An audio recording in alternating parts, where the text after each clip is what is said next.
midterm elections is to flip Harris County red. We'll discuss this and more in today's top stories. I'm Ernie Manous. And I'm Frank Billingsley. We'll also be joined by former Galveston mayor and candidate for Texas Attorney General Joe Jaworski. He'll tell us more about his platform.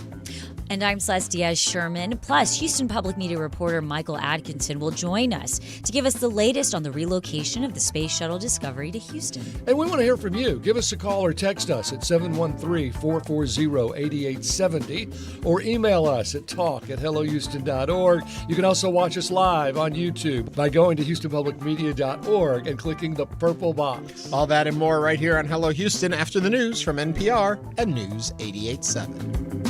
Hello Houston is made possible in part by founding sponsors John Bradshaw and Kathy Sanders, and by gifts from listeners like you. Live from NPR News, I'm Lakshmi Singh. Ukraine's national security advisor says President Volodymyr Zelensky could be heading to the United States in the next few days to meet with President Trump.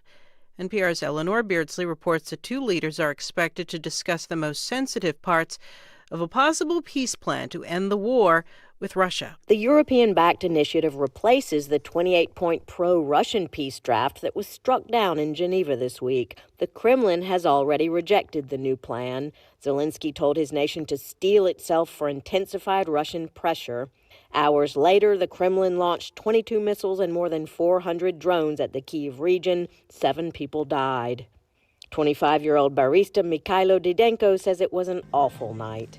I woke up from the explosions and I wanted to cry, he says. Didenko says it's good there's a new plan to replace what was a complete capitulation. He's hoping something can be achieved in the coming months because he says people are exhausted. Eleanor Beardsley, NPR News, Kyiv. NPR has learned that Defense Secretary Pete Hegseth plans to stop cooperating with Scouting America, what was formerly called Boy Scouts. That would break a century-old tradition. Hegseth has criticized changes in the organization, among them allowing girls to join. Graham Smith with the NPR investigations team has been reviewing internal Pentagon documents. There are a number of documents shared by a source with DOD, including a draft report to Congress from Hegseth explaining why the Pentagon won't be supporting next year's Scout Jamboree, which is a gathering of about 15,000 to 20,000 youth and leaders in West Virginia about every 4 years. The military provides logistical and medical support, and we also have memos and draft orders relating to other ways the military is going to cut ties. They're not going to let scout troops meet on military bases anymore, and they'll stop offering incentives that channel a lot of top scouts into military service. NPR's Graham Smith on Morning Edition. NASA says it's scaling back its Starliner contract with Boeing. NPR's Nell Greenfield-Boyce reports the space agency says it's now planning 4 Starliner flights with crews instead of 6. During its first flight with astronauts on board, Starliner had problems with its propulsion system. The glitches worried NASA so much that officials decided not to use Starliner for the crew's return trip. Instead, the astronauts had to stay on the International Space Station for months until they could catch a ride back in a SpaceX capsule. Since then, Boeing and NASA have been working on system upgrades. NASA now says the next Starliner flight to the station will carry only cargo. That flight is scheduled for no earlier than April. If that goes well, the agency says Starliner will be used to fly up to 3 crew rotations to the station. Nell Greenfield-Boyce, NPR News. From Washington, it's NPR News. Live from News 88.7 in Houston, I'm Tom Perumian. The arguments for and against Texas's new congressional maps are now before the U.S. Supreme Court. The deadline to file briefs in the case passed yesterday, with multiple groups weighing in on redrawn maps that give Republicans an advantage. The Department of Justice filed an amicus brief in support of those new maps, saying the letter it sent that set off the redistricting battle was not tied to racial gerrymandering. The maps were declared invalid by federal judges in El Paso, but that ruling is currently on hold pending another ruling from the Supreme Court. A week after the University of Houston's Pi Kappa Phi chapter was closed for hazing allegations, a student pledge has filed a lawsuit against the fraternity and the university. News 88.7's Kyle McClanagan says the plaintiff claims to have suffered mental and physical anguish from being hospitalized. According to the lawsuit, the student pledge was forced to complete hours-long workouts, being hit with wooden paddles, and was waterboarded on multiple occasions. The lawsuit also claims the pledge spent 3 days and 4 nights in the hospital for kidney damage due to excessive physical exertion. The University of Houston declined to comment on pending litigation, but said it's investigating the hazing allegations. The National Pi Kappa Phi office closed the UH chapter last week following its own investigation. It did not respond to a request for comment regarding the lawsuit. Houston Public Media is licensed to the University of Houston system, which does not play a role in editorial decisions. I'm Kyle McClinigan, News 88.7. Checking your weather, it's going to be sunny today with a high near 85 degrees. Tonight, clear and breezy with a low around 65. Right now, it's 81 degrees on the UH campus. I'm Tom Perumian, News 88.7. Support for NPR comes from NPR stations. Other contributors include Capital One, offering their dining and entertainment card, Savor. What's in your wallet? Terms apply. Details at CapitalOne.com. And listeners like you who donate to this NPR station.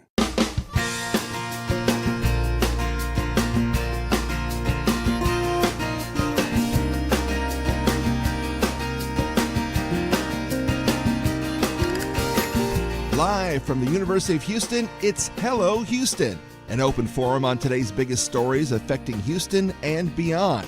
Call now, 713-440-8870, or let us know your thoughts on today's topics by emailing us at talk@hellohouston.org.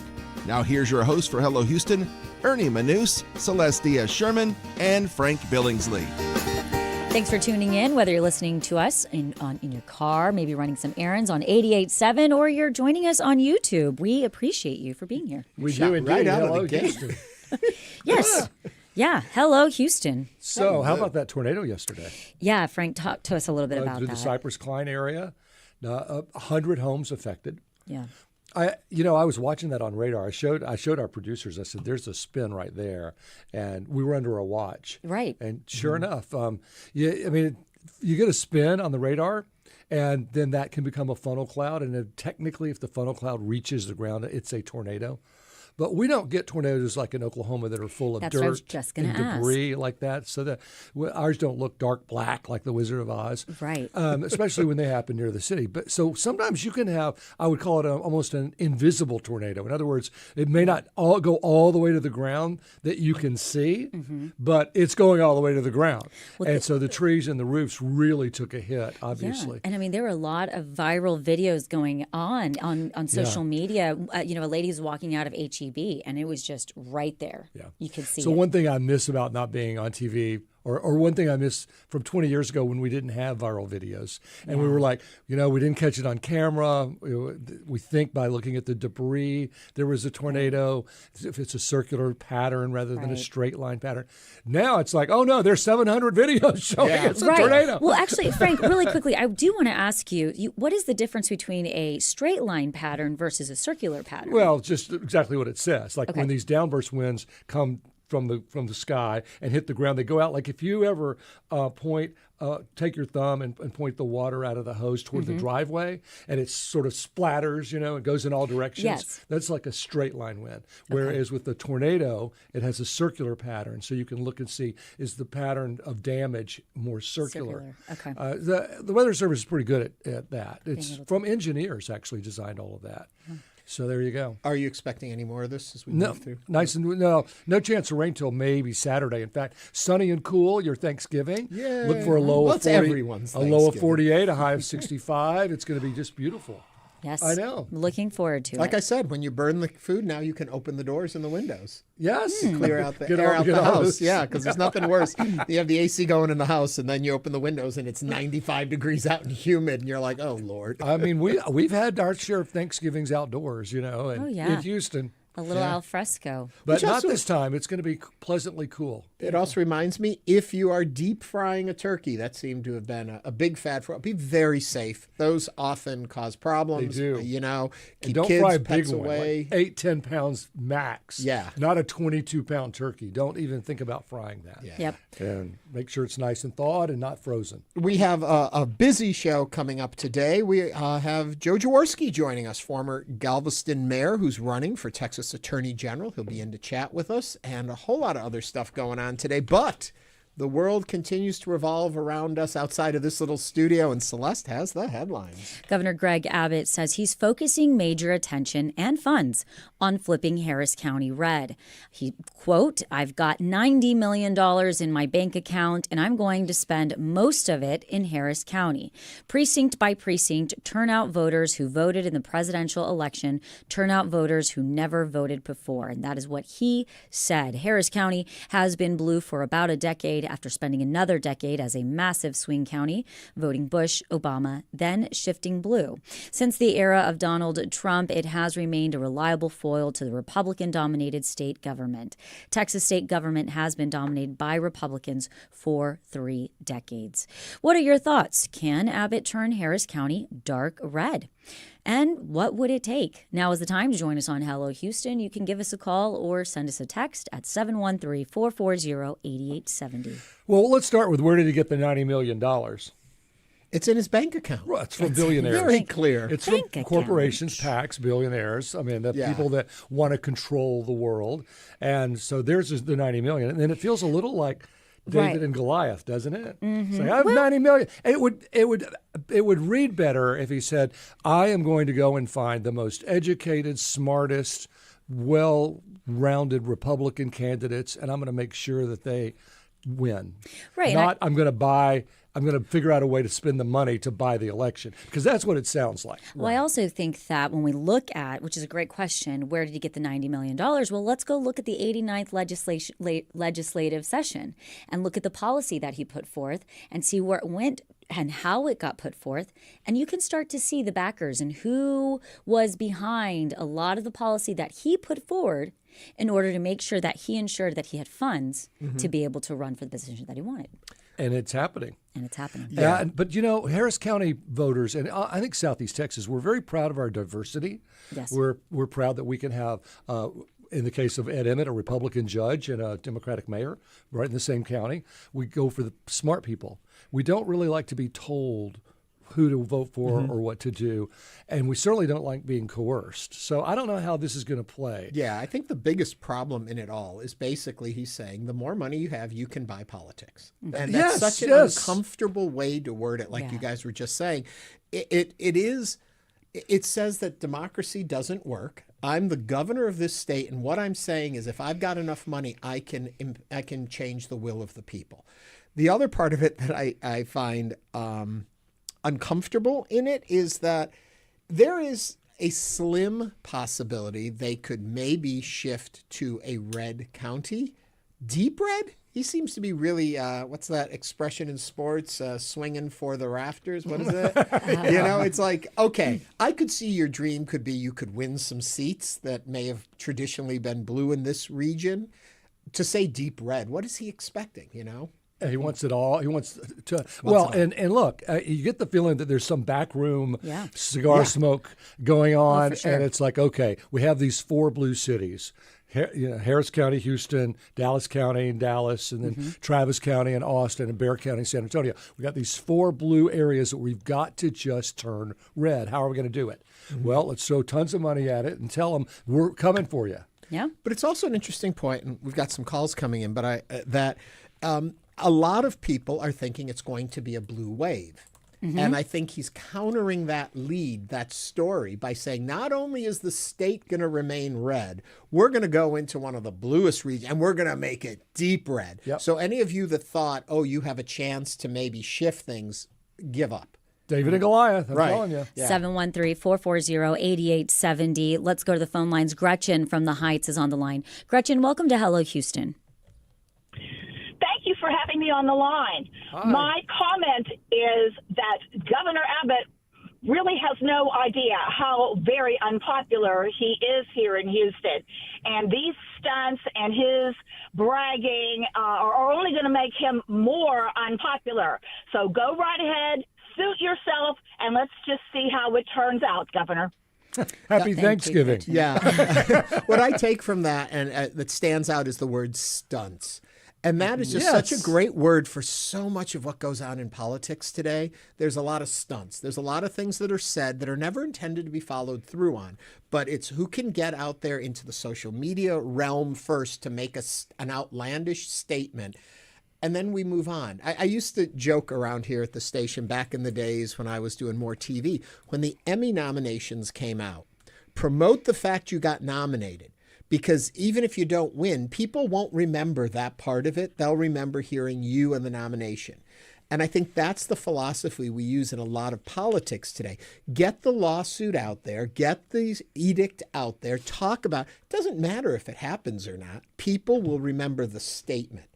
Yep. What will they take from this? Abbott fighting for a red Texas. Well, there's a lot of I've got, which is terrible grammar, by the way. It's either I have or I got, but not I have got. But I've got $90 million in my bank account, and I'm going to spend most of it in Harris County. It's like I am in charge here. I have the checkbook, and this is what I'm going to do with it. Me.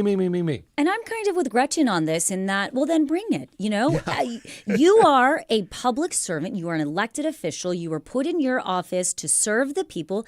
Harris County is constantly, I think, on a very national level. We're constantly being looked at. We're a huge county. We have some major issues within our own area that need to be looked at. So it's like, okay, Governor, come to Harris County and visit us. And in fact, come to Hello Houston. And you can sit with us. We invite you. We invite you to come and talk to us. And how are you going to serve the people of Harris County and serve their needs and serve them well?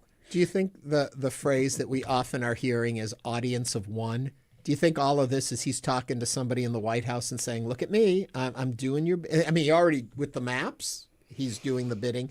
Is this early steps into showing Republicans, look at, I'm your man, I'm going to fight for this, and come 2028, if you need a presidential candidate, there you go. Here See, I am. I don't necessarily think that he's saying, I'm going to come out to serve you all. I mean, he's literally saying here, I'm going to turn out voters who voted in the presidential election, turn out voters who never voted before, and he's going to turn it red. Well, that's not necessarily serving the people. No. That's serving the party. Yourself and And the party, yes. And the turning out people. Oh, yeah. Oh, a YouTube comment. I don't care how much money Greg has. He ain't turning me. There you go. And here's Wine Goddess saying, I'm so tired of Abbott and his ilk bullying Houston Harris County. He's definitely lost everyone in the 18th and those whose districts are changing pending the Supreme Court's decision. He's saying that he's going to be here. So, okay, well, Governor, well, come visit us. Zoom in. And sit with us and really, truly listen to the people of Harris County. Be very happy. I don't have a problem with him saying that he's going to spend most of his time in Harris County. But is he going to listen to Harris County? And what is he going to do to properly serve Harris County? I don't mind him saying he's going to spend $90 million. It'll go back into the economy, and that's where we need the money, out of his bank account and into other people's pockets. But, it's sad that, like Frank, you said earlier, we're not out there, or maybe it was you, Celeste, we're not out there looking for the best candidates. We're not saying, I've got $90 million in my bank, and I'm going to find the people who will best represent the people of Texas. I'm going to step up and make sure our governance is accurate and supports the will of the people. A whole different statement than saying, I'm going to go out and play a party game. I mean, yes, all of the parties do it. They all want their people in office. That's it. But come on, folks. It's time we start looking at getting people in office who can help our people, and that we see our country, our nation, our communities, our region moving forward. And that I agree. And the thing is that we understand what I think is happening lately a lot in politics is that there are these social triggering points it's a game. That rile people up. And at the end of the day, we need to be looking at education. We need to be looking at healthcare. We need to be looking at infrastructure.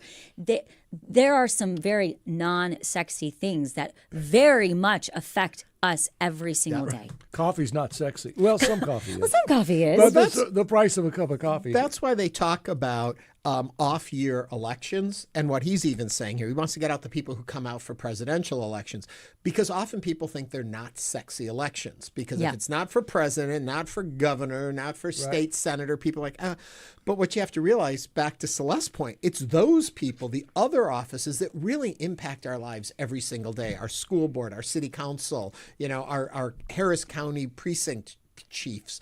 All of that is very important, and we need to pay attention to those elections. It's great for the high-end, top-of-the-ticket things that happen, but you got to start paying attention. Know who your judges are, who's making these rulings. Absolutely. We're seeing how much now of everything that comes down that's being litigated needs strong, firm judges who have a core in the Constitution. The Constitution. Yeah.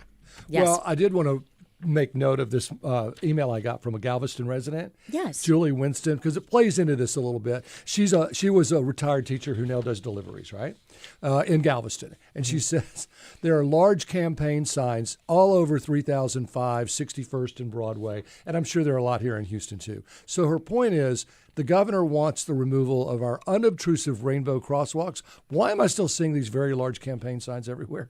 Yeah. I mean, talk about distracting while you're trying to drive. We've talked about that. I know. And it is up to whose responsibility is it to take those down? The person who is running. So call them. Well, speaking of people who are running, Joe Jaworski can probably answer that question because he's running. Yes, he's going to be in a little bit. He's going to be coming up in a little bit. All of this is just so sinful. Why do I say that? Because when you look at the whole nation, we're pretty sinful. Frank, you got a good story we've been waiting to get to. We're second here. after Las Vegas, according to Wallet Hub, which, if you have an account with Wallet Hub, you're probably a pretty sinful person anyway. So you're spending a lot of money on sins, right? But it's the 7 deadly sins: lust, jealousy, vanity, anger and hatred, greed, laziness, excess, and vice. Now, the reason they say lust for us is because of the number of adult entertainment establishments per capita. We do have a lot of strip clubs, I'll say that. Yeah, we do. Yeah, and they can go anywhere, it feels like. You come out of my neighborhood, you turn right, and there's Vivid. Yeah, you got to be 100 feet away from a church and not near a school, and that's it. Yeah. Jealousy based on theft of identities and identity theft and fraud. So apparently we have a lot of that. So vanity based on tanning booths and Google searches for plastic surgery. So if you look at my Google searches, searches alone for plastic surgery. I'm surprised we're not number one. my Google search. Well, I have an obsession, but we can talk about that later. Okay, so keep going. Anger and hatred. I don't see that, and we really our violent crime rate. We're number 19, aggravated assaults number 28. Mass shootings were number 5. But we have a lot of road rage. We do have a lot of road rage. We're a little angry in that regard. So second straight year in a row, we've garnered this topic of most sinful in Texas and second most sinful in the country, next to Las Vegas. Houston? Well, it's based on these 7 deadly sins, though. Greed they're basing on casinos per capita, of which we have none. But of course, and yet we still come in second. Well, we keep Louisiana afloat in gambling. Come on. I know, but if you look at the categories, one we're not even playing in, and yet we do well enough in the others, we can move to second place. I'm concerned, people. I can't believe they say we're lazy. The share of adults not exercising. Okay. The volunteer rate. People who are, sitting at home watching on YouTube, Hello Houston. They're not lazy. They're getting educated so they can go out into their day and be better prepared for any conversation that comes their way. Well, yes. And then drunken driving fatalities. But we're number 29. I mean, they're the 4th largest city in the country with the highway system we have and the lack of mass transit. To be number 29, I think, is probably something that's pretty good. Yeah, and coming up, we're going to be talking to Danny Perez of TxDOT. So yes, we're going to talk all about this. So we got your sins in, Ernie. Do you want to tell us which one you're guilty of? Just one. Just one, none. Ernie. I live a chaste, pure life. Where's lying? Is lying on the list here? Well, if you'd like my plastic surgeon's number for any reason, just let me know. Just let you know. Okay, I'll let you know. And we did have a pull up on YouTube. What's the best Thanksgiving side dish? And does anybody want to take a guess? Oh, you're all looking at it. We're looking at it, but it's exactly what I would have voted for. Mashed potatoes. We said dressing. We said dressing. Stuffing, dressing, green bean casserole, mac and cheese. Mac and cheese was the lowest at 10%, and mashed potatoes taking the lead at 40%. And don't get me wrong, I love macaroni and cheese. I don't think of it as a Thanksgiving side dish. Green bean casserole and dressing. Yeah, Yes. but I want mashed potatoes. I can't No, live sweet without potato casserole. I want them both. I know, me too. I carb out. This I'm is not my a big carb mac and cheese eater, but coming up on Hello Houston. Wait, don't leave us hanging on that note. Coming up on Hello Houston, we'll talk with former Galveston mayor and candidate for Texas Attorney General Joe Jaworski. This is News 88.7.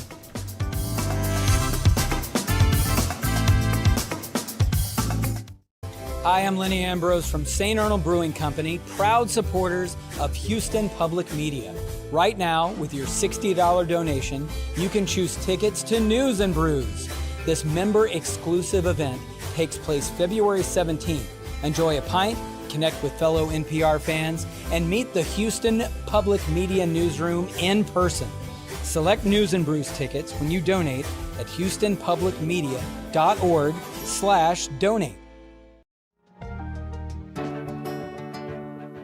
Across the developed world, young people are giving up on dating.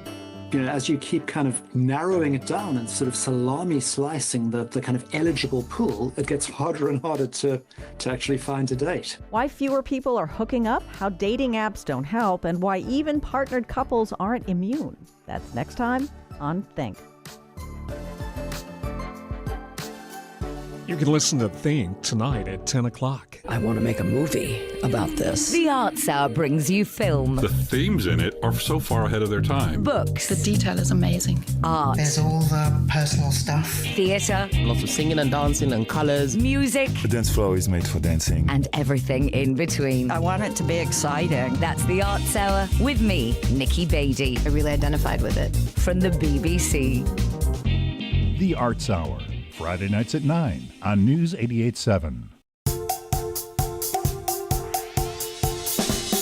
And now back to Hello Houston. Join the conversation. Call now, 713-440-8870, or email us at talk@hellohouston.org. And now here's Ernie Manous, Celestia Sherman, and Frank Billingsley. Back in July of this year, Joe Jaworski, former mayor of Galveston, announced that he would be running for Texas State Attorney General. Jaworski, who has run for this seat before, will this time face off against Texas State Senator Nathan Johnson and Attorney Tony Box in the Democratic primary. To tell us more about his platform, we welcome to the show Joe Jaworski. If you'd like to join the conversation, give us a call, 713-440-8870. Mayor Joe, as Ernie mentioned in this intro, this is not your first time that you have run for this seat. How have you changed, and what has changed from the last time? Celeste, thank you. Frank, Ernie. Well, what's changed is I'm a more mature candidate. When I lost the runoff to my colleague Rochelle Garza in 2022, I immediately endorsed her and became what I always have been, became again a good Democrat. So for the last 3 years, I have spent my time supporting Democrats, writing op-eds, which have been published in all the major newspapers in Texas. I had my own radio show on KPFT, The Midterms, with Joe Jaworski, interviewing all the leaders in the Democratic Party and the media involved in documenting what's going on in Austin. And I had to resign, obviously, when I announced. So I am ready, I am unafraid, and I am running for Attorney General to meet this moment. Texas needs a fighter, and that is exactly what you want when you're in court. You don't want your lawyer to say, oh, by the way, I'm under indictment, or, oh, by the way, I'm a collaborationist with Dan Patrick, like some of our Democratic senator, including Nathan Johnson is, and I can talk more about that. What people want is a verified, true Democrat who is ready to fight and meet the moment, and that is Joe Jaworski. But, sorry, really quickly, just to follow up with that. But, Joe, as you say that, people don't want, to hear their attorney general saying, I'm under indictment. They still voted for the person that said that he was under indictment. Well, Celeste, those who voted indeed voted. Now, what I find is that there is almost a sleepwalking that goes on, and you have to remember when literally less than half of all eligible voters in Texas actually show up to the polls, you have to ask yourself what's going on. Also, the last time Paxton was able to pull off that sleight of hand was Joe Biden's midterm. Now, I will say we talk a lot of trash on Paxton, well-earned, mind you, but the guy never lost. Right. Okay. Now he's moving on. We tried to get him on whistleblower. We tried to get him on impeachment, civil, criminal exposure. He evaded all of it. The only thing that's exiting him from the office is his own ambition. And I say, so be it. So there's going to be an open race, and this is going to be Donald Trump's midterm. Celeste, if you liked 2018, you're going to love 2026. Let me, before we get into your platform and all that, help people understand, because when I look at all the things that you were saying you are going to do, people misunderstand, I think, the power of the Attorney General. That the Attorney General is simply there to do the work of the governor, the lieutenant governor. They don't understand where you have this position has power, where it has an area to make priorities and to set an agenda. Explain your understanding of the position. The Texas Attorney General is an independent executive constitutional office. It has over 4,000 employees, which is the largest agency in state government. It has over 800 lawyers of that 4,000 plus employee pool. It is the largest law firm in Texas. Mm-hmm. So I would say that you're right, Ernie. It's not the governor's lawyer. It's not the lieutenant governor's lawyer. It is the people's lawyer. And by people, I mean 32 million Texans. When the Texas Constitution was last written in 1876, this was right after Reconstruction. And Texas did not want a monarch. Texas did not want a unified power telling it what to do. So it dispersed the executive. That's why you have the governor separate from the lieutenant governor, separate from the attorney general, comptroller, land commissioner, and on and on. So the attorney general, at least in recent memory, the last 30 years, has always been, quote, on the Republican team.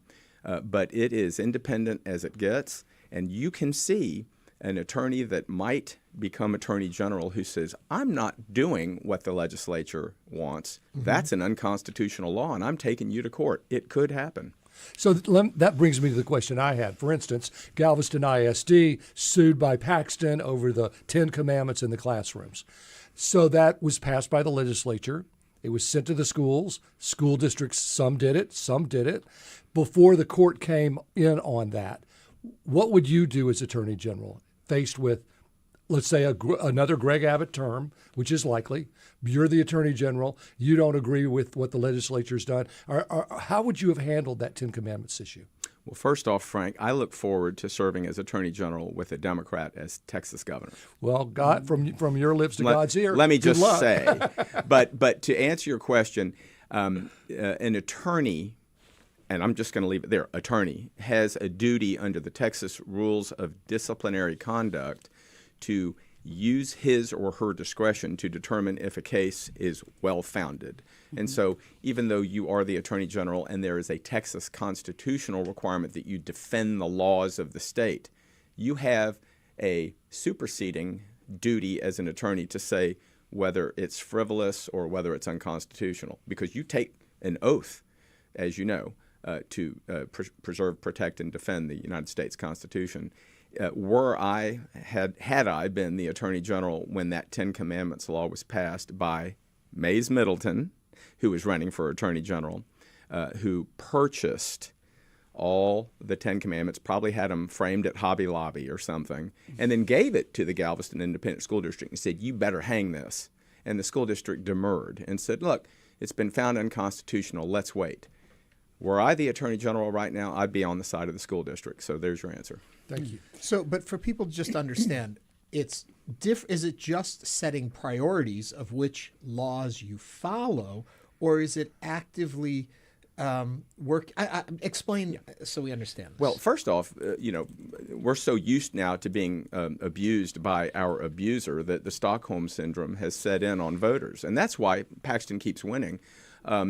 People turn away from the elections because what they see is so ugly.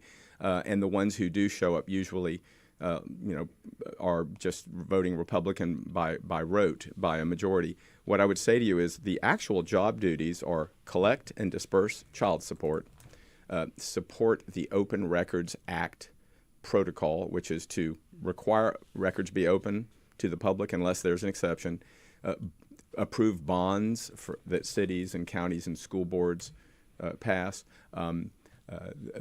attorney general opinions on multiple issues that chairmen of committees ask for, and on and on. This whole thing where it's like you're supposed to be the persecutor or the culture war guru and saying who wins and who loses is a recent creation of the Christian nationalist Republican Party that have taken over what was once a wonderful GOP. And we are all waiting for that nightmare to end and for the GOP, a reasonable party and a collaborative two-party system, to return. Right.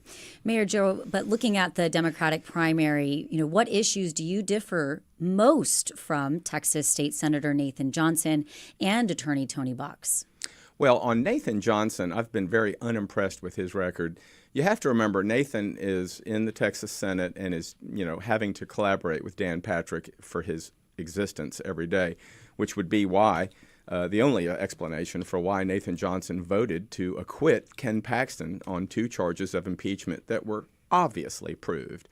This also would explain why Nathan Johnson was one of 2 Democrats to join all Republicans in support of the Kill Free Speech on Campus Act. It was actually called the Texas Campus Security Act, that prevents our students who are adults on Tier 1 universities from meeting at night and expressing themselves at night.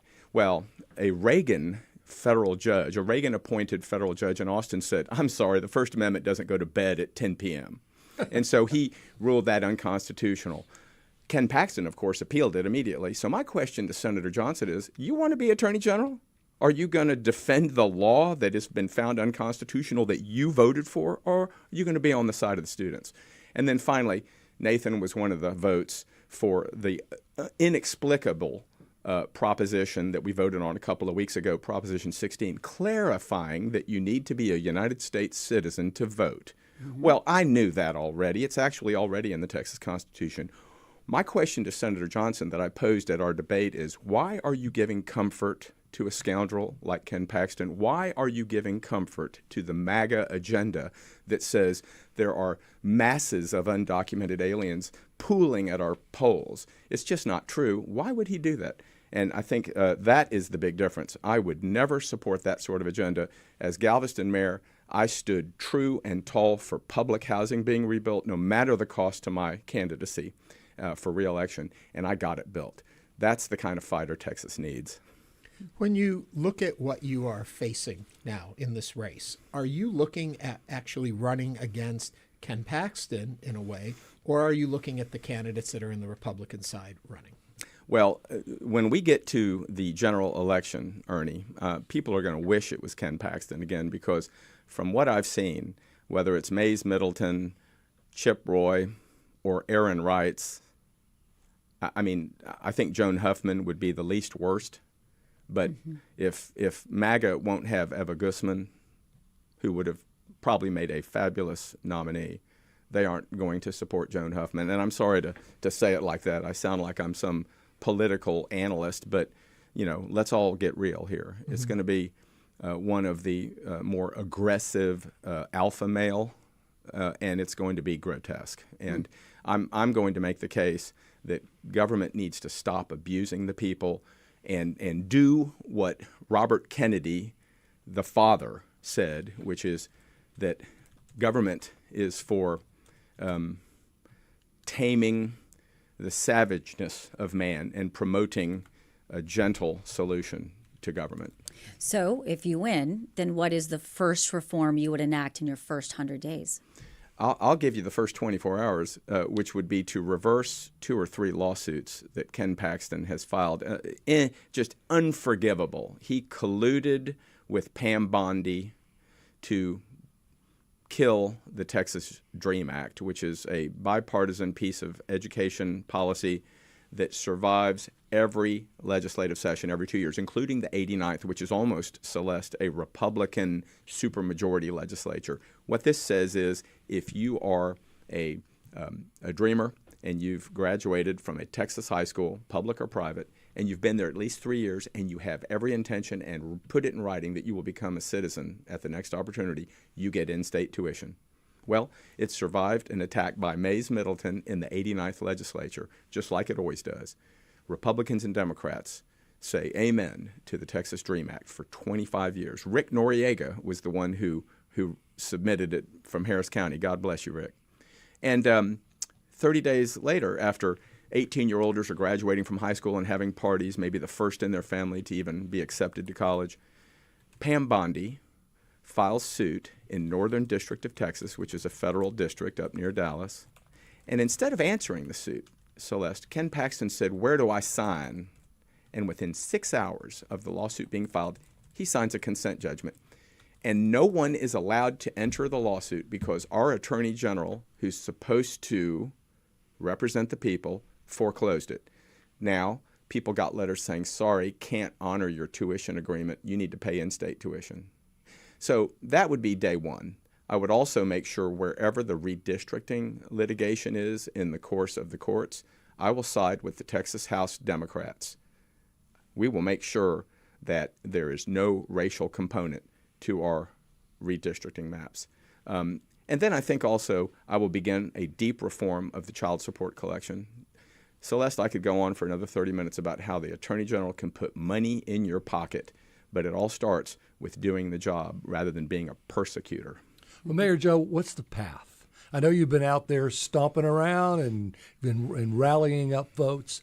What are you seeing out there, and how are you going to turn that momentum into a victory? Well, I heard y'all talking about money earlier. Money. Greg Abbott's $90 million. And, you know, everyone always promotes their big bag of cash.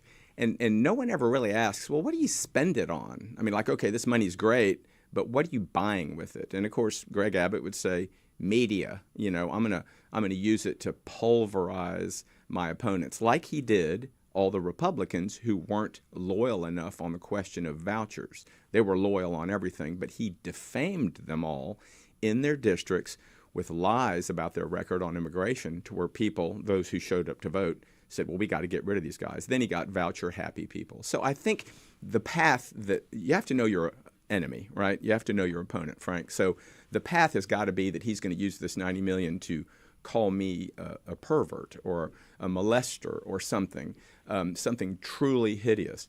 And what I'd like to say to the governor, whatever his political team, because he's not going to come up with it. I mean, he's just going to authorize it. Whatever firm he hires to say horrible things about Democrats, good luck, buddy, because the biggest ad that he will not even have a fraction to rebut is how horrible the Trump administration is tanking in America.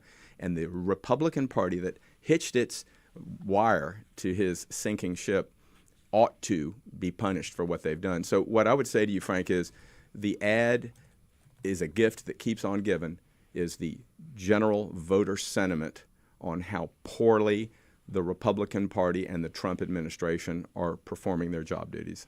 Are you feeling a blue wave in the state? That would be the colloquial term for what I just described. Yeah. Will we realize it, though? We've heard this so many campaigns before. We did see it here in Harris County a while back when, what was it, 3 cycles ago. But do you see it actually taking hold in the state, or is it just more rhetoric of we believe it, but at the end of the day, certain people don't come out to vote, money is in other hands, that it never really materializes? Right. I mean, are we drinking Kool-Aid? Yeah. Blue Kool-Aid. Well, you know, there's one thing that I can point to. I think that would be the cynic and the reasonable cynic would question that. There's one thing I'd like to point out to listeners. If you haven't had a chance to see, hear, or meet the new Texas Democratic Party chair, Kendall Scudder, please run, don't walk. He is the embodiment of our party now, and he has just announced that we are going to have candidates in every single statewide race and every legislative race, 31 Senate races, or how many ever of the 31 are up. You know, it's not every 31 but it's like a third. But all 150 House and every executive race. He's increasing our numbers of precinct chairs. Kendall is a force of nature. I'm a big supporter. And I would just say that something as specific as that makes a huge difference. There is a sense that we have an economic message and that the the time is on our side this time. However, Mayor Joe, I've got to ask you, though, I mean, looking at a blue wave, and as Ernie pointed out, there have been talks about this before in the past. The Market Law School poll shows 85% of Republicans approve of what the president is doing and his job. The Ipsos Reuters poll from June 2025 found 91% of Republicans approve.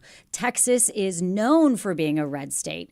So when you say that Ken Paxton doesn't have a foot on to stand on in that, the president is tanking the state and the country, it's showing otherwise in the polls. Well, let's look at the numbers then. So anytime we have a midterm primary, like 2022 was the most recent one, 2.2 million Republicans voted and around 1 million Democrats. So that's 3.2 million combined. There was like somewhere around 9 million who voted in November. So, who are these extra 6 million? These are independents. These are people who don't vote in primaries. They may lean one way or the other if asked.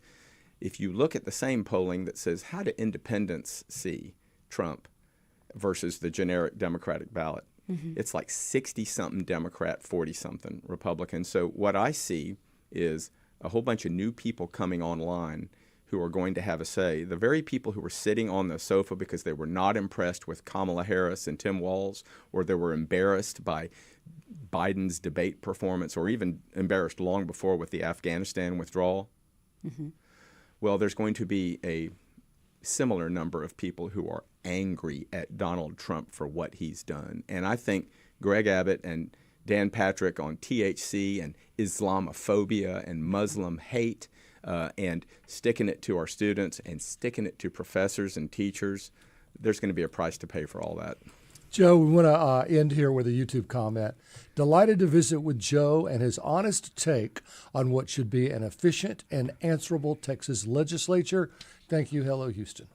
That's wonderful. Well, thank you for that feedback. Remember, Frank, my motto is, I'll never lie to you. I can't be bought, and I have your back. And that's what I want people to know about my candidacy. Joe Jaworski is a former mayor of Galveston, running for state attorney general. Joe, thank you so much for joining us today on Hello Houston. All right. Celeste, Frank, Ernie, thank you so much. Coming up, we're going to talk about the shaky plan to bring Space Shuttle Discovery to Houston. Stay with us as Hello Houston continues.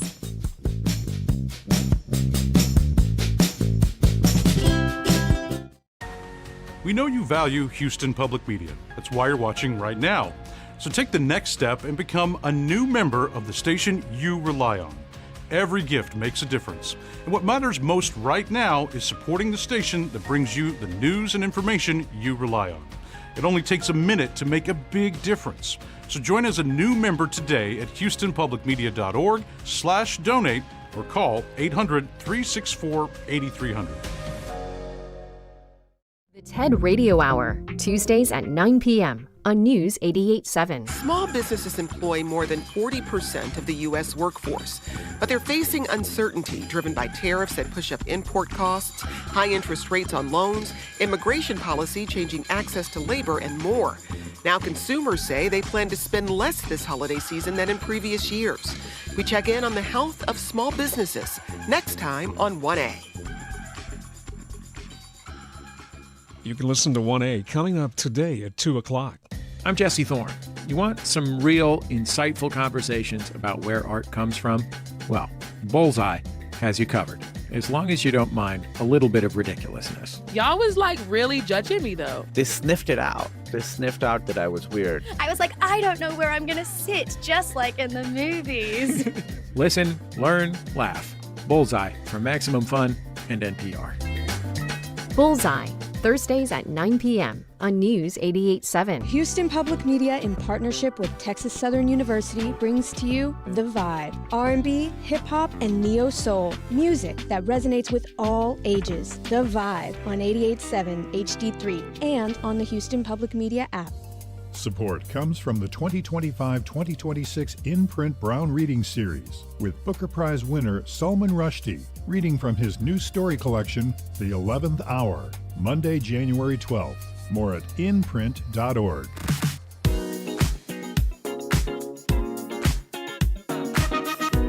And now back to Hello Houston. Comment on any of today's topics, call 713-440-8870 or email us at talk@hellohouston.org. And now here's Ernie Manous, Celestia Sherman, and Frank Billingsley. The Space Shuttle Discovery, known for being the most flown orbiter, will be moving from the Smithsonian's National Air and Space Museum to the Johnson Space Center in Houston. This comes after the passage of President Trump's One Big Beautiful Bill earlier this year, which included a provision allocating $85 million to relocate the shuttle. However, both the Smithsonian and NASA estimate the total cost of this relocation would be much higher than the amount allocated, with both agencies stating the move will likely require significant disassembly to transport the shuttle. Houston Public Media reporter Michael Adkison did an in-depth report recently on the Space Shuttle's relocation to Houston, and he joins us now to discuss. Michael, welcome back to Hello Houston. Hey guys, good morning. Now, before we jump into the Space Shuttle, from what I understand, you were out monitoring and kind of seeing the damage from the recent tornadoes. Can you give us an update on that? Right, I just got in a few minutes ago. As you guys are well aware, that there was a tornado last night in about northwest Houston, Spring area, Klein area. Lots of the neighborhoods are still standing, but you know how it is with a tornado. That one street can be perfectly fine and the next is completely decimated, and that's essentially what I saw. That if you go over to one street called Driftstone Drive, you can see there are just tree limbs everywhere. They've been ripped out of the ground. A lot of them have had to be cut out of the ground, essentially, that there's chainsaws everywhere. Lots of folks still assessing their damage. Some folks I saw said that their roofs need to be completely repaired and replaced.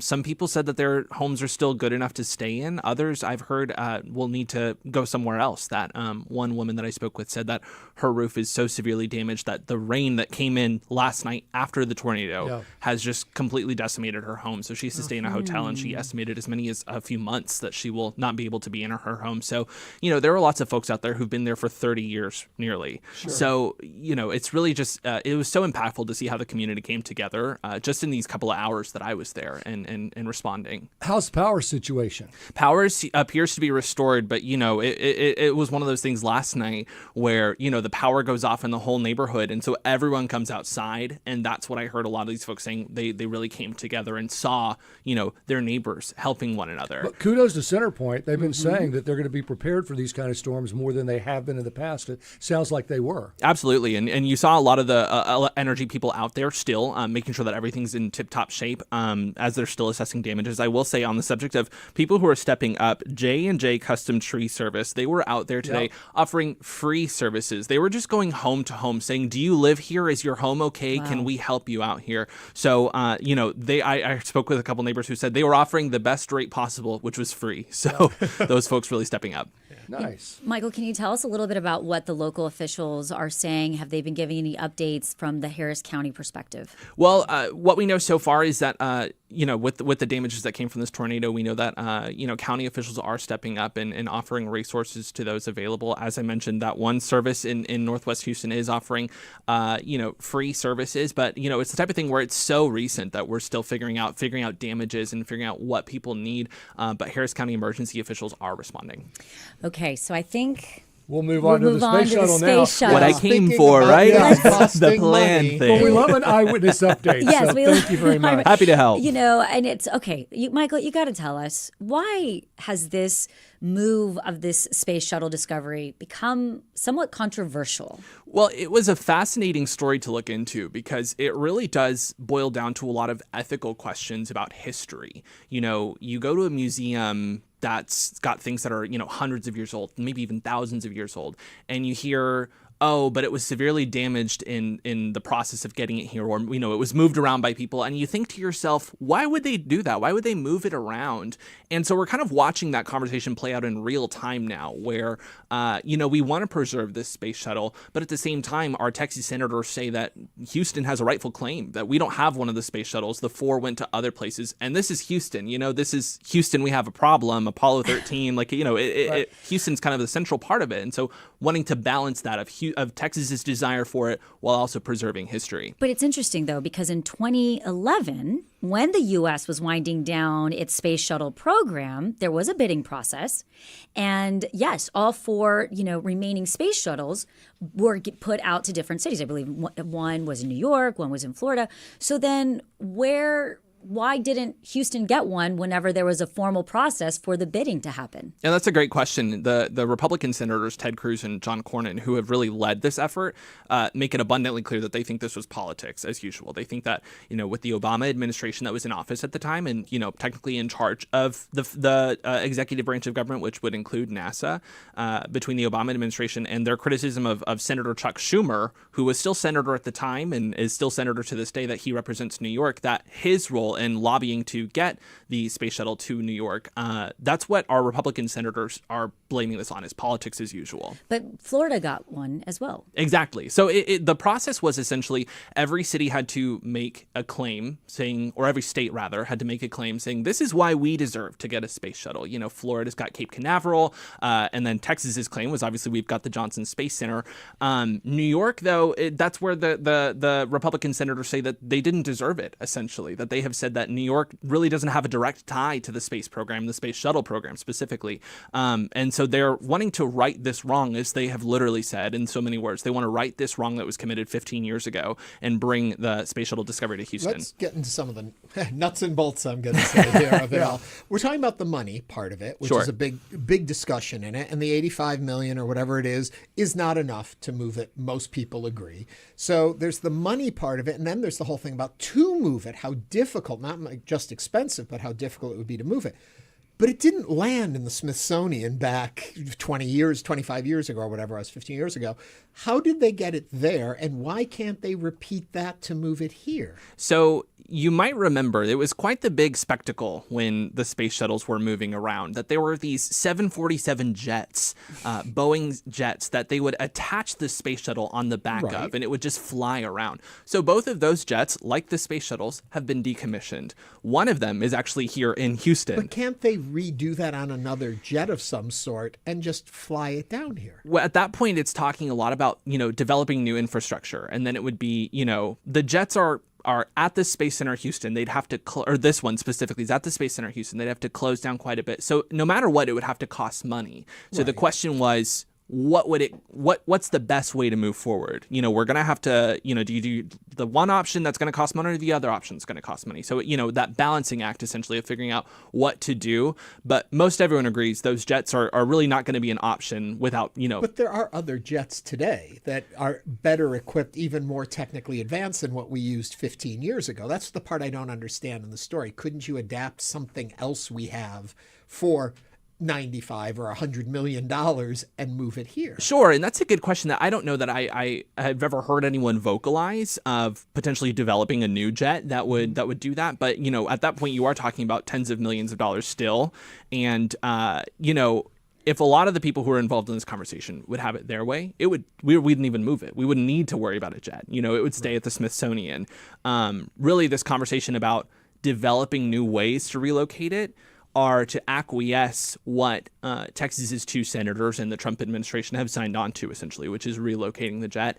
And so, as far as those options go, all of them are going to cost, tens of millions of dollars. And maybe too fragile just to strap on the back of a plane and fly, at 500 miles an hour through the air. That's also, yes. Yeah, I've heard that even moving it could, to your point earlier, when it's torn up, and we all say, why did they move it? They tore it up. Mm-hmm. And one of the things that a lot of people are pointing out about what could be damaged in this process is the thermal protection system of these space shuttles. That's essentially, what protects the space shuttle to where it can re-enter the atmosphere, and the shuttle itself can reach temperatures of like 3,000 degrees and not just completely burn up. One expert I spoke with, who's actually from the University of Houston, researching space architecture is the exact field, said something to the effect of these tiles that cover the space shuttle and keep it cool when it re-enters the atmosphere are as brittle as eggshells. Yep. So, it wouldn't take much essentially to do, significant damage to them. So is there is it really going to happen? The way that everyone's talking about it right now is this is the law of the land. It was in the one big beautiful bill, and that's the law. And so the timeline is anywhere in the next year or so. By 2027 is when they're saying it could move. But what is that going to look like? Nobody really knows at this point. Houston, we might not have a problem anymore. We might. We're going to have a big problem. Michael Adkison is a reporter for Houston Public Media. Michael, this is fascinating. And if you would like to hear more about Michael's in-depth This Space Shuttle, you can go to HoustonPublicMedia.org. Michael, again, thank you for joining us today on Hello Houston. Thank y'all. Coming up, we're going to continue diving into today's top stories. We'll also share some road travel tips for the upcoming Thanksgiving holiday. Stay with us for the second hour of Hello Houston. Stay tuned. There's more Hello Houston on the way with Ernie Manous, Celeste Diaz-Sherman, and Frank Billingsley. For the latest in local news, subscribe to the Hello Houston daily newsletter at HoustonPublicMedia.org. Hello Houston is a production of Houston Public Media. The opinions expressed by the guests of this program are solely their own and do not represent the views of management, staff, or underwriters of Houston Public Media. This is News 88.7. Support for Houston Public Media comes from Baylor College of Medicine. With 125 years of innovation behind it, Baylor has driven progress in health and medicine through research, education, and care that push the frontiers of modern science. Houston Public Media is a service of the University of Houston and is supported with your gifts to the Houston Public Media Foundation. More information available online at houstonpublicmedia.org/donate. This weather update is brought to you by Paul D. Clote, attorney, mediator, arbitrator. Sunny today, we'll get up to 79. Clear skies tonight, a low 56. Sunny again tomorrow, the high 68. Thanksgiving Day looks sunny with a high near 65. It's 83. This is your NPR station, KUHF, Houston. News 88.7, a service of the University of Houston. Just ahead on this hour of Hello Houston, Arizona Senator Mark Kelly is being investigated by the Pentagon after appearing in a video with other Democratic lawmakers urging military members to refuse, quote, illegal orders. We'll discuss this and more as we continue diving into today's top stories. I'm Frank Billingsley. And I'm Celeste Diaz-Sherman. As we brace for the busiest travel day of the year, Danny Perez with the Texas Department of Transportation will join us to talk about traveling smart during the holiday season. And I'm Ernie Manous, plus film producer Vance Howard will tell us about the award-winning documentary Love Ya Bum, about the impact and legacy of NFL coach Bum Phillips. And we want to hear from you. Give us a call or send us a text at 713-440-8870 or email us at talk@hellohouston.org. You can also watch us live on YouTube by going to HoustonPublicMedia.org. Hello Houston is made possible in part by founding sponsors John Bradshaw and Kathy Sanders, and by gifts from listeners like you. The U.S. has a naval flotilla off the Venezuelan coast, and President Trump has branded a group linked to Venezuelan President Nicolás Maduro a foreign terrorist organization, a claim Maduro calls, quote, ridiculous. NPR's Franco Ordonez is tracking the Trump administration's actions striking boats in the waters near Venezuela. It deems drug trafficking threats to the U.S. There's a debate whether striking Venezuela fits with America first. Now, the White House says that Trump is prepared to use every element of American power to stop drugs from flooding into the country, and that is America first. But going farther than that carries a risk of longer-term responsibility. Now, of course, there are cases where regime change arguably worked. Take Panama in 1989. But there are other examples, including Iraq and Afghanistan, where regime change did not go so well. NPR's Franco Ordonez reporting. Women who stop taking Wegovy and similar GLP-1 weight loss drugs just before or early in pregnancy faced a higher risk of complications, including preterm birth. NPR's Maria Godoy reports that is according to new findings published in the journal JAMA. GLP-1 drugs have become increasingly popular among women of reproductive age, but women are advised to stop taking these medications before pregnancy because of potential risks to the fetus. Researchers from Mass General Brigham reviewed the medical records for nearly 1,800 pregnancies, primarily among women with obesity. They found that women who stopped GLP-1 medications right before or early in pregnancy also had a higher risk of gaining excess weight, developing gestational diabetes, and hypertensive disorders compared to women who did not take these drugs.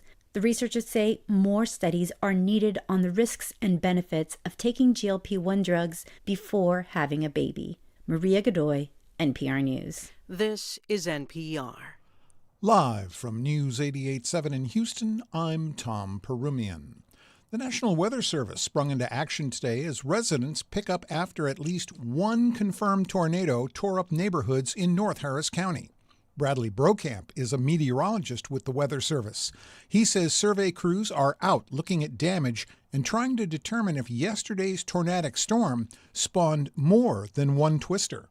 We don't have a preliminary or like a definitive wind speed on it just yet. That's the main function of dispatching these survey crews, so they can take a deeper look at the damage that occurred and try to get a more concrete wind speed estimate.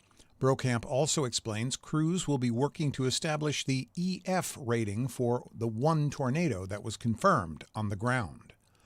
Residents of Houston's low-income neighborhoods are increasingly open to seeking mental health care, but they often cannot access it.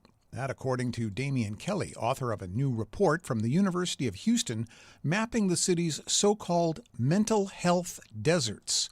He says that he and his team base their research on the concept of food deserts, areas where people have trouble accessing fresh, healthy food. We were looking at, well, does this happen in places where people might need mental health as well? And we are finding that a lot of these same patterns are occurring also for a lot of the same reasons. Kelly said those reasons include lack of transportation and economic disinvestment. He said the next phase of research is partnering with Harris County Precinct 4 to further study where exactly mental health care is needed and how to fill those gaps.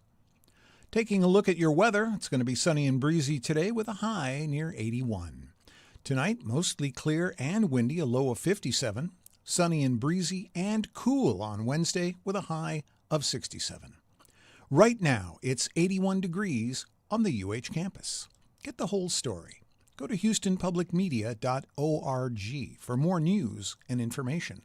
I'm Tom Perumian, News 88.7. Support for NPR comes from NPR stations. Other contributors include Progressive Insurance, where drivers can compare direct rates using Progressive's rate comparison tool. Customers can see options and rates side by side. More at progressive.com or 1-800-PROGRESSIVE.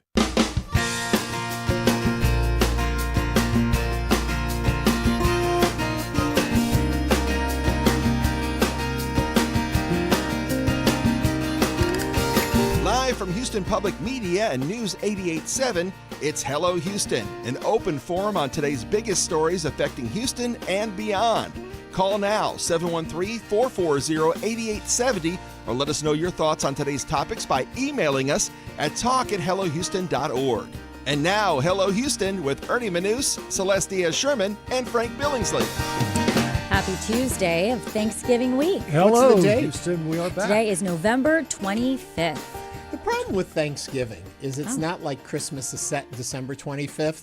Right. So it's like always, is it late in the end of November? Is it early in the end of November? Is it a 22nd, a 26th, a 28th? You know, it's like all over the place. It always confuses trust me, me. I know. Fourth Thursday? Yeah. Is that what it is? It's the fourth Thursday, that's right. And, And then you were born on Thanksgiving. I was born because it was November the 28th. That's right, 1985. And my parents married on November 28th. Oh, but it was, I want to say, Saturday. Yeah, you know, there are some Maybe days it where it might just have been Friday.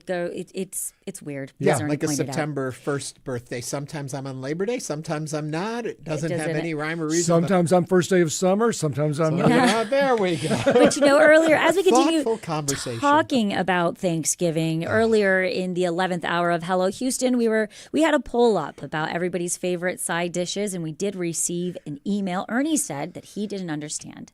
Well, this is not in the email, I'm going to say. Ernie said he didn't understand how mac and cheese would be considered a side dish at Thanksgiving. Well, yeah, I just didn't get it. I agree with we that. had an answer. I agree with Antonio Quiroz says mac and cheese email. It has become a common side dish because the kids like it better than some of the traditional side dishes. As our kids grow up and do their own Thanksgiving meals, they include it because it's traditional for them, and their kids like it better than some of the other traditional side dishes. See, now that makes sense. I how agree. It came into because it wasn't a big thing before the 50s and 60s of this like Prefab That's right. mac and cheese Right. was so easy, so you can Well, see. mac and cheese for when I was growing up was considered just for kids. Oh. Yeah, that was like, how do you get kids to eat? How do you give get them kids to something eat with more butter carbs? and cheese all over it. It was like Well- grilled cheese sandwiches. I mean, it was all, trying to get kids to eat. When we ended that conversation earlier, if I'm not mistaken, the last thing out of one of the hosts' mouths was Celeste saying, I don't like mac and cheese. And then she moved on. I'm like, wait a minute. Okay, so growing up in a Hispanic household, we really didn't eat mac and cheese regularly. And so I just never really grew up eating it. And so now the thought of like a very creamy, heavy cheese with pasta doesn't sound that good to me. Yeah, But my I kids get it. love it. My kids love it, and it is a staple in our household. So Okay, my last mac and cheese story. When I went to college, I remember I was on the phone with my mom, and it was my freshman year, and I went to the grocery store, and I was talking to my mom when I was shopping, and I stopped. I said, oh, my God, they have macaroni and cheese in boxes. My mom had always made it from scratch if we had it, and I had never known you could just buy a box of it, and it opened my I world. love a good boxed mac and cheese, but I don't, That's so Okay. funny. Also, before we were ending the 11th hour of Hello Houston, we were talking about the Space Shuttle Discovery, about it potentially being moved back to Houston. And we did receive a couple of comments. We received one comment that said, nobody seems to mention the shuttle outside of the museum called the Independence. Why do we need a second one and waste all this money? Rosie from the Heights. Wine Goddess Texas said, I really wanted it here back in 2011, but now I think it's just too expensive and potentially harmful to the shuttle. My little slight concern about it is the fact that at the Smithsonian, I do believe it's free. And if it comes here and goes to Space Center Houston, people would have to pay to see it. Yes, Odd-Eyed 3 says, oh, we will have a problem with crumbled shuttle. The Explorer shuttle at Space Center Houston is actually a shuttle with a number and built from shuttle blueprints. Yeah, the Independence is a replica. Yeah. It's not and bringing this shuttle down here, I think, is going to be astronomically expensive, and it's going to be, I think, dangerous to the shuttle itself. Well, I listened to Houston Public Media reporter Michael Adkison's in-depth report, and it is absolutely fascinating. It really dives into this story, and you can go to houstonpublicmedia.org and find out more if you would like to know more. Speaking of Michael, he was just telling us he was out looking at some of the storm damage that had happened yesterday. How is the weather looking out there? It's 81 and sunny, but the thing is, the dew points, which are a good measure of how much humidity is in the air, is way down in the 50s, meaning that it's nice and dry. So when you have 81 for a temperature and 51 for a dew point, it's terrific weather. Enjoy it. It's going to get cold for Thanksgiving. And we did get one more comment that says mac and cheese has no place at the Thanksgiving table. I'm with you. Thank you, Truth. Make them eat squash blossoms. or potatoes au gratin. It's like mac and cheese, but you leave the mac out and you put the potatoes in, and then you cover it in cheese. Oh, that is so good. I do love that. It's funny. I've seen so many memes that say my children have a week off for a meal that they're not going to eat. But I was never that kid. I always found my kids are going to eat a roll. Okay, Ernie, what do we have coming up in this hour? We are going to be talking, we're talking a lot about Thanksgiving. It is often seen as the busiest travel holiday of the year, and that is no different this year. It's going to be busier than the last, I think they say 15 years they're expecting. So Danny Perez is going to be here from TxDOT to talk about what we need to watch out for on the roads, how to be safe, and how also to get where you're going in the most convenient and efficient manner possible. There you go. That's coming There we go. So, right into the headlines. The Pentagon said Monday it is investigating Arizona Senator Mark Kelly, a retired U.S. Navy fighter pilot and NASA astronaut, for possible violations of military law after he appeared in a video with other Democratic lawmakers urging active duty military and intelligence personnel to refuse, quote, illegal orders. Unquote. In the case of Kelly, the Pentagon put out a statement saying it had received serious allegations of misconduct against Captain Mark Kelly, and that a thorough review of these allegations has been initiated to determine further actions, which may include recall to active duty for court-martial proceedings or administrative measures. The statement posted on X said, this matter will be handled in compliance with military law, ensuring due process and impartiality. Further official comments will be limited to preserve the integrity of the proceedings. To give you a little bit of backstory, last week, Kelly, a Democrat elected in 2020, joined 5 other House and Senate Democrats who also served in the armed forces or an intelligence branch in a video on X. In it, Kelly and the others said this administration is pitting our uniformed military and intelligence community professionals against American citizens like us. You all swore an oath to protect and defend this Constitution. What are your thoughts? Are you in favor or against this investigation? Political posturing. I have one comment, and then you two can talk your hearts out. I just want to give the number, 713-440-8870. I was so anxious to give my one line. Let's hear it. It is legal to refuse illegal orders. That's a given. How can you get in trouble for stating what is legal? You can't. That's I think it's the end of political it. posturing. And I think it's imperative to make sure people know who Mark Kelly is. Mark Kelly is considered a war hero due to his distinguished career as a U.S. Navy combat pilot, which included flying 39 combat missions in Operation Desert Storm. After his military service, he had a second career as a NASA astronaut flying 4 space shuttle missions and now serves as a U.S. Senator for Arizona. He is the son of 2 police officers, and he retired from the Navy as a captain. So why, you ask yourself, would the president be going after him over a video? And I think it's because President Trump wants to send a very clear message. Who did not serve in the military because of bone spurs in his foot. I can go after a war hero, I can go after anyone.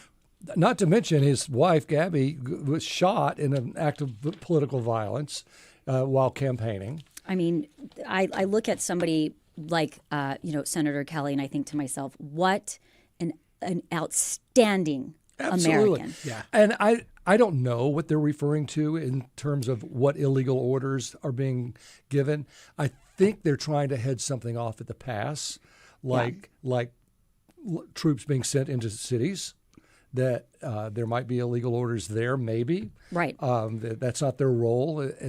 Even the National Guard has been told by some courts, you're not allowed to go into these cities. Right. And I'm not necessarily even aligning myself with any political party here when I look at Senator Kelly. I'm just looking at him as a U.S. citizen. Right. No, he's a hero. The way he has served he's our an absolute country. Hero. And I will say this, and then we have a call waiting, but I'll say this. We're blowing people out of the water in the Caribbean with absolutely no proof that they're carrying drugs on their boat.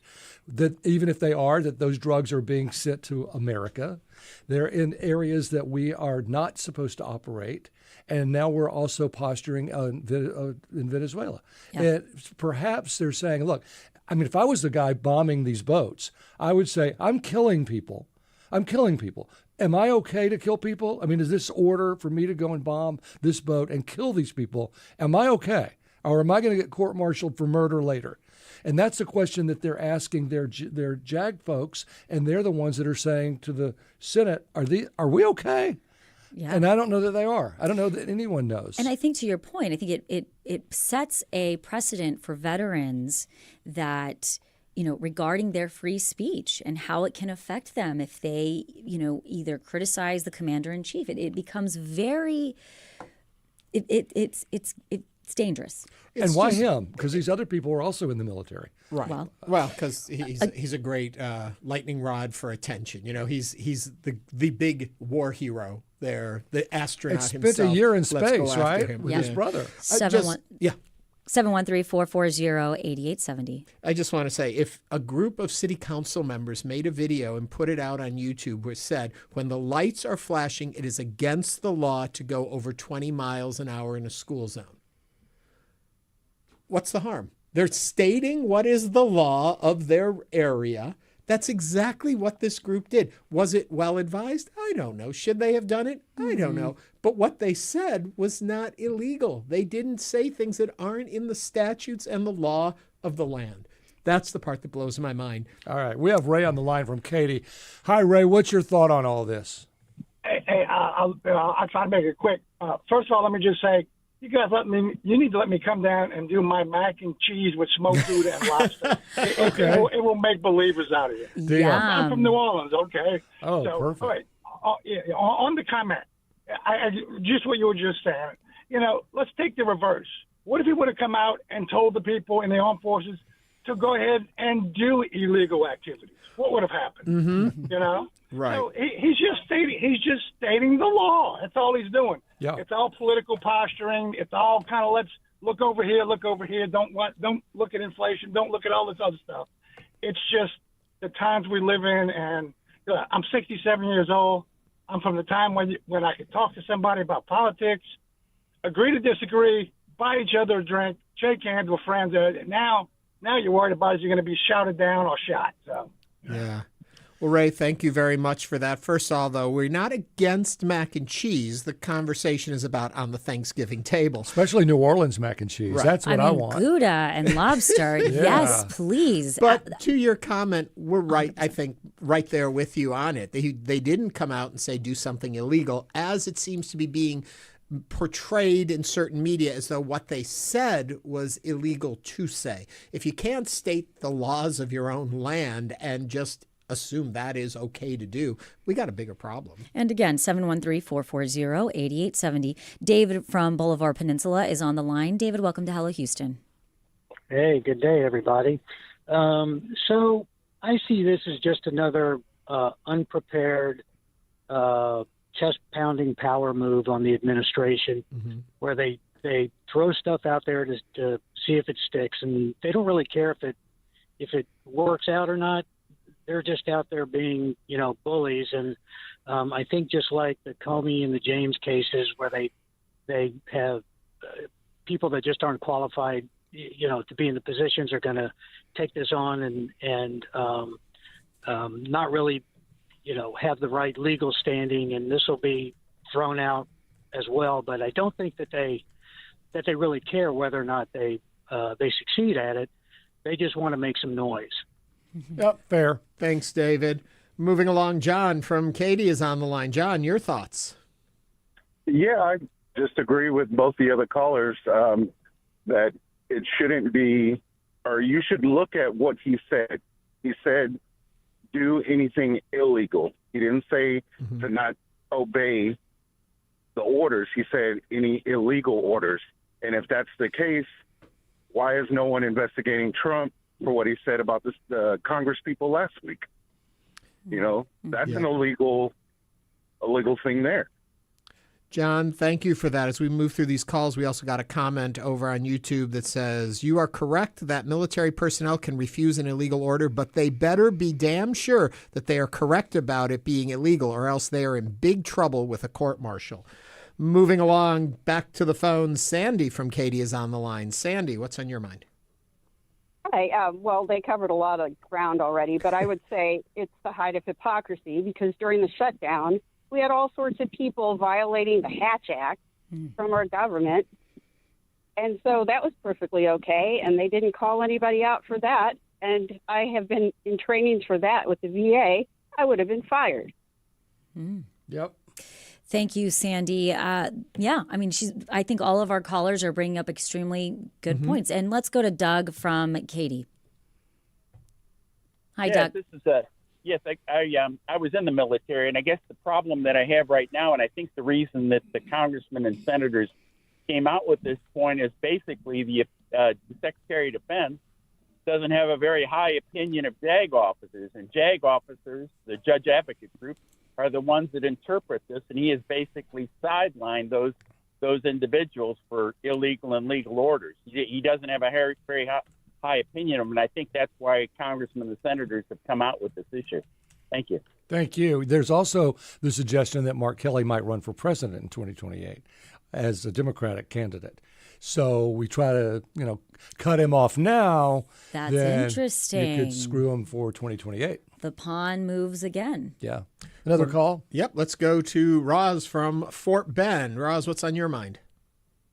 Hi there. I am a U.S. Navy veteran, and aside from the laws and all the discourse, we have to abide by the Uniform Code of Military Justice, and there are specific articles that speak to not following unlawful orders.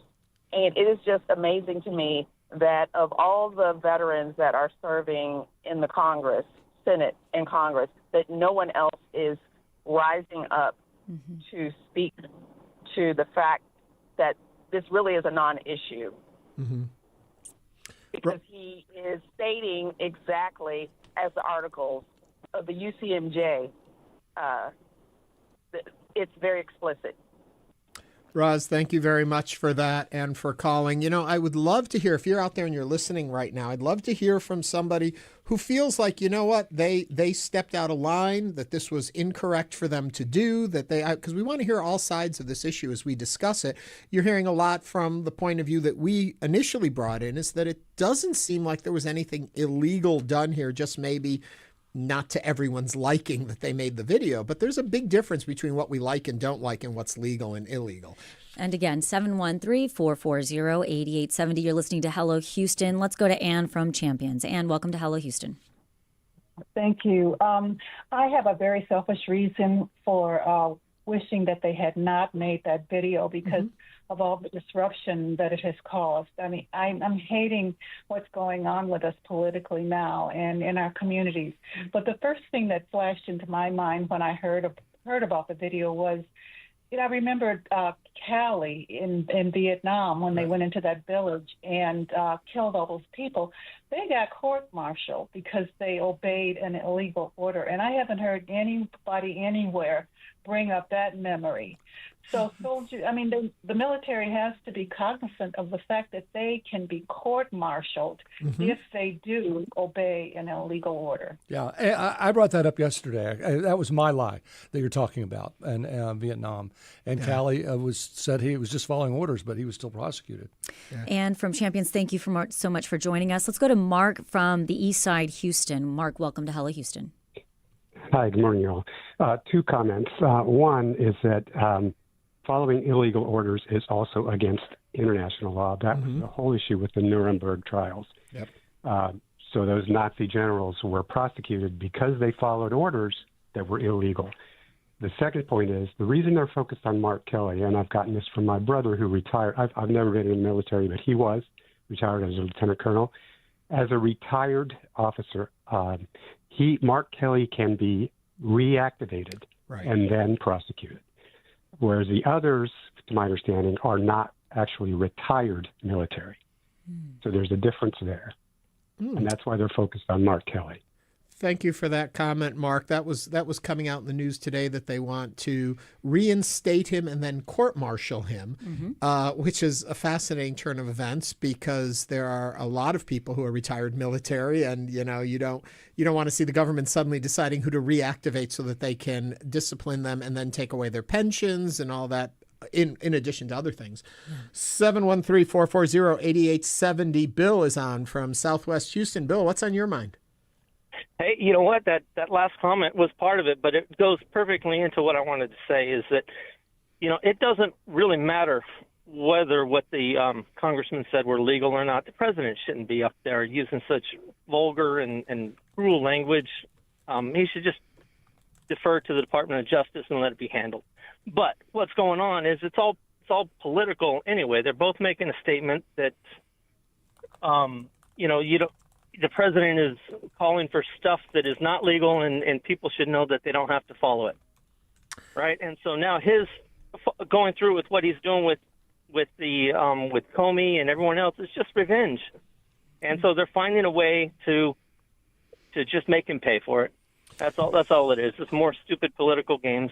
Yeah. You have to think about these younger people who are probably in their 20s and 30s that are just there to follow orders. And it's been drilled into them. Your one oath in life is you follow orders. You can't have an effective military if people don't follow orders. Right. So you have to have that. And now they're being ordered to do something where they're like, well, I just want to make sure I'm covered. Do you have my back on this?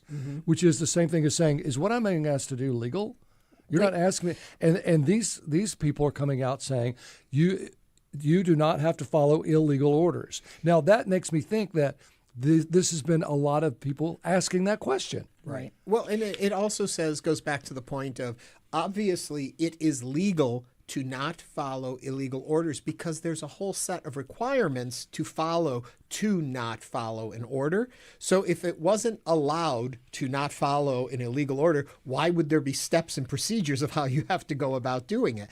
So it is absolutely legal. There should be no argument about whether or not it is legal to not follow illegal orders. I just wish the senators would say, here's what we're talking about. Here's why we made this video. We didn't do it just to be inflammatory.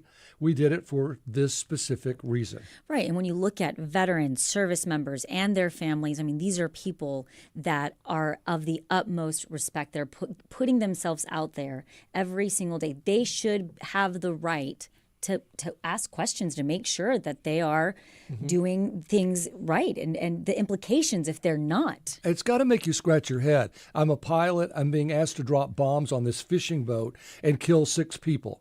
And the reason I'm being given is I'm ordering you to do it.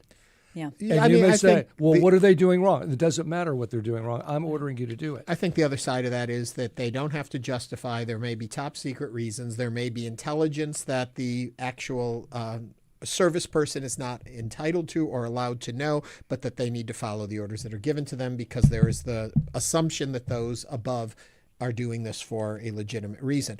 But there is a procedure here. And so it's a sticky wicket. Is that my sticky wicket? Yeah, you know, it gets very complicated. Coming up on Hello Houston, as we head into the busiest travel day of the season, we're going to be joined by Texas Department of Transportation.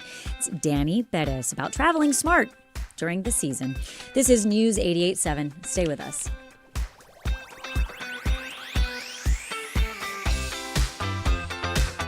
Hi, I'm Michael Schaefer. My partner Ellen and I have been proud supporters of public radio and TV for decades. We really would be lost without our daily fix of unbiased national and local news, cultural programming, and great entertainment. But with recent federal defunding, stations like Houston Public Media face real challenges. Now's the time to step up. Give now at houstonpublicmedia.org. Thank you. Company participates at houstonpublicmedia.org/match. The new buzzword about the American economy is affordability. Politicians promise it. Does it happen, though? Maybe somehow everybody else is doing okay. But why is it that I'm left behind? I'm Kai Rizdal. What affordability really means. Next time on Marketplace. You can listen to Marketplace coming up tonight. It's on at 6:30. This week on This American Life, a teacher hands her class a white cardboard box. It's closed. They can shake it, but they can't open it. They have to guess what's inside. And then she takes the box away.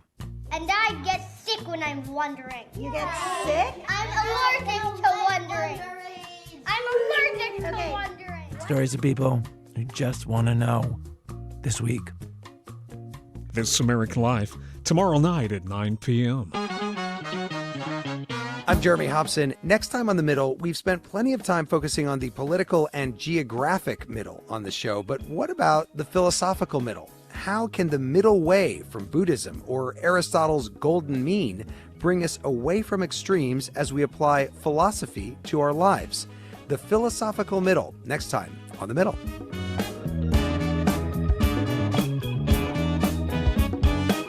It's on Thursday night at 8 p.m.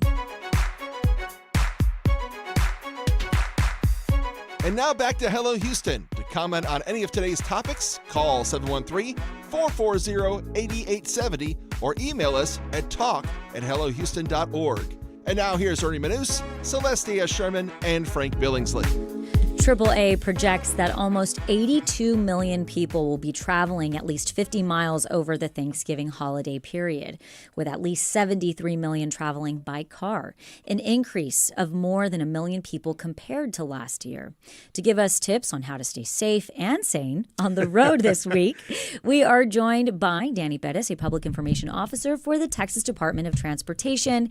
Danny, welcome to Hello Houston. Thank you for having me. We've chatted a lot before, but it's fun to have you in studio. Thank you.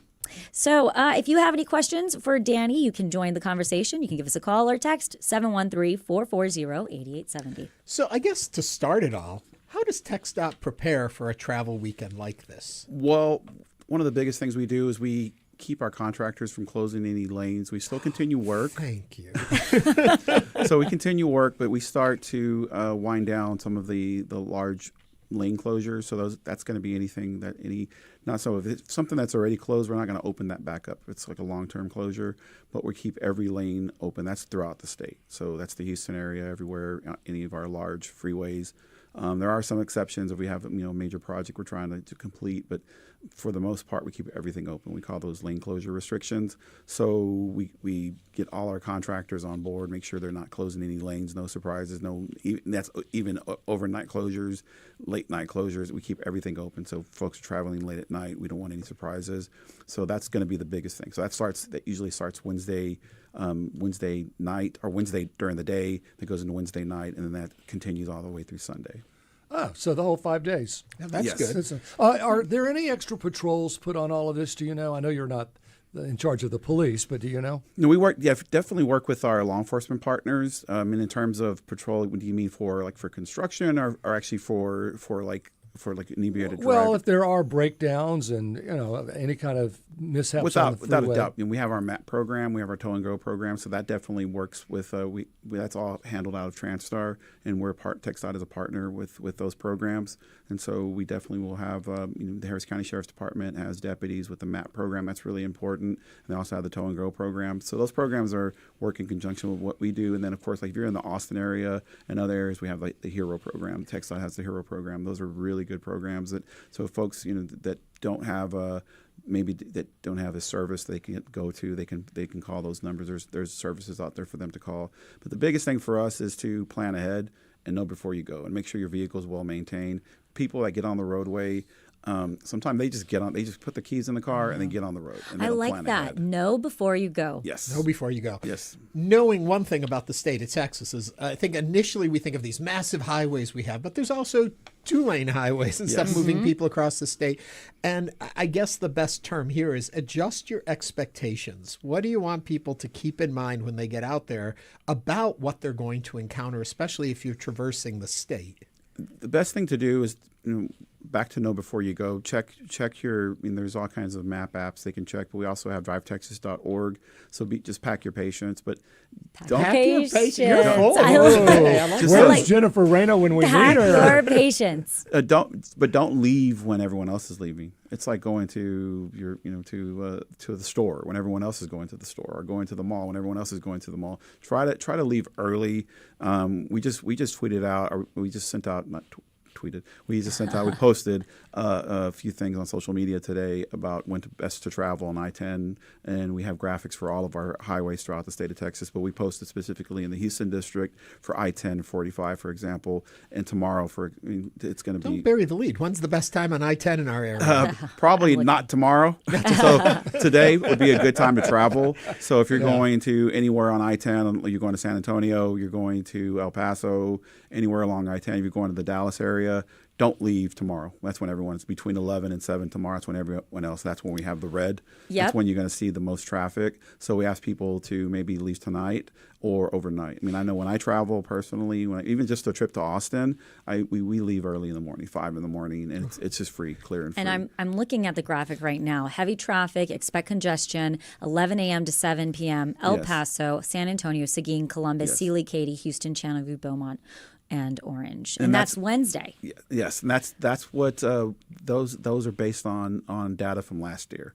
So just imagine we're getting thousands of people coming in the state, amazing, daily. So, but then it goes down to green Thursday and Friday, yes. Light traffic. So Thursday the 27th and the 28th, and then it goes back up. So Saturday and Sunday, people should be vigilant. Between 1 to 3 p.m. is moderate traffic on Saturday, and Sunday noon to 7 p.m. because it staggers on Saturday and Sunday. So plan accordingly, but it still gets busy. If you're coming from, for example, you're coming from San Antonio, you're going to meet that Austin traffic. Yeah. If you're coming back to Houston and you get that traffic from 71, that I don't like that part when you're coming in eastbound on I-10 and you meet that Austin traffic, and then it's just backed up for miles. Yes. So plan accordingly. There's alternate routes. Always look for and any small it could be a breakdown, it could be a car crash.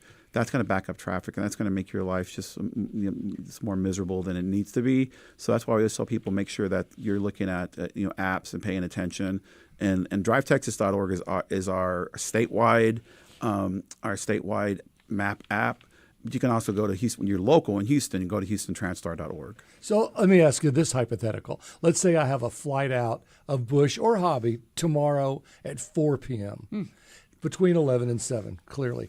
I don't want to leave at 10 in the morning to get them. How far in advance to get to one of our airports? And once I'm in the airport traffic, do you think someone needs to go? I would say, if you got to be, what time did you say, 7? Say I got a 4 o'clock. Oh, 4 o'clock. That's right. 4 o'clock. Which I don't. I'm just asking. I'm just saying, hypothetically, I would say, Frank, I would say at least, I mean, it's Houston. Right. It's going to be crazy tomorrow. I would say noon or 1-ish, but that's just being honest. Plan on getting some lunch out I mean, there. Houston can get very tricky very fast. Maybe pack a sleeping bag and go tonight. Yes. Well, better safe than sorry. Yes. Yeah. I mean, it's just that one crash. I mean, I watch the TransStar cameras daily. I have them on a regular rotation. We monitor those traffic cameras, and something that's flowing very nicely can go sideways when you have a crash.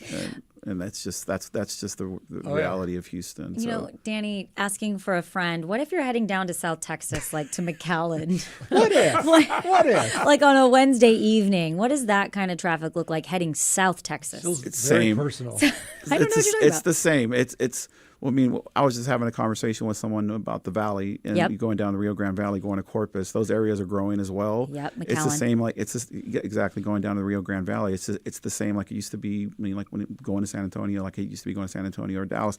That area is just grown tremendously. Mm-hmm. So expect the same type of traffic flow you would see going to Austin or going to San Antonio. A lot of people are going to the valley. There's a lot of traffic that's going to be heading that way. So I would plan accordingly as well. Over on our YouTube channel in the chat right now, there's a poll up about, do you plan to travel this Thanksgiving? Make your voice heard over there, and we'll give you the results in just a little bit.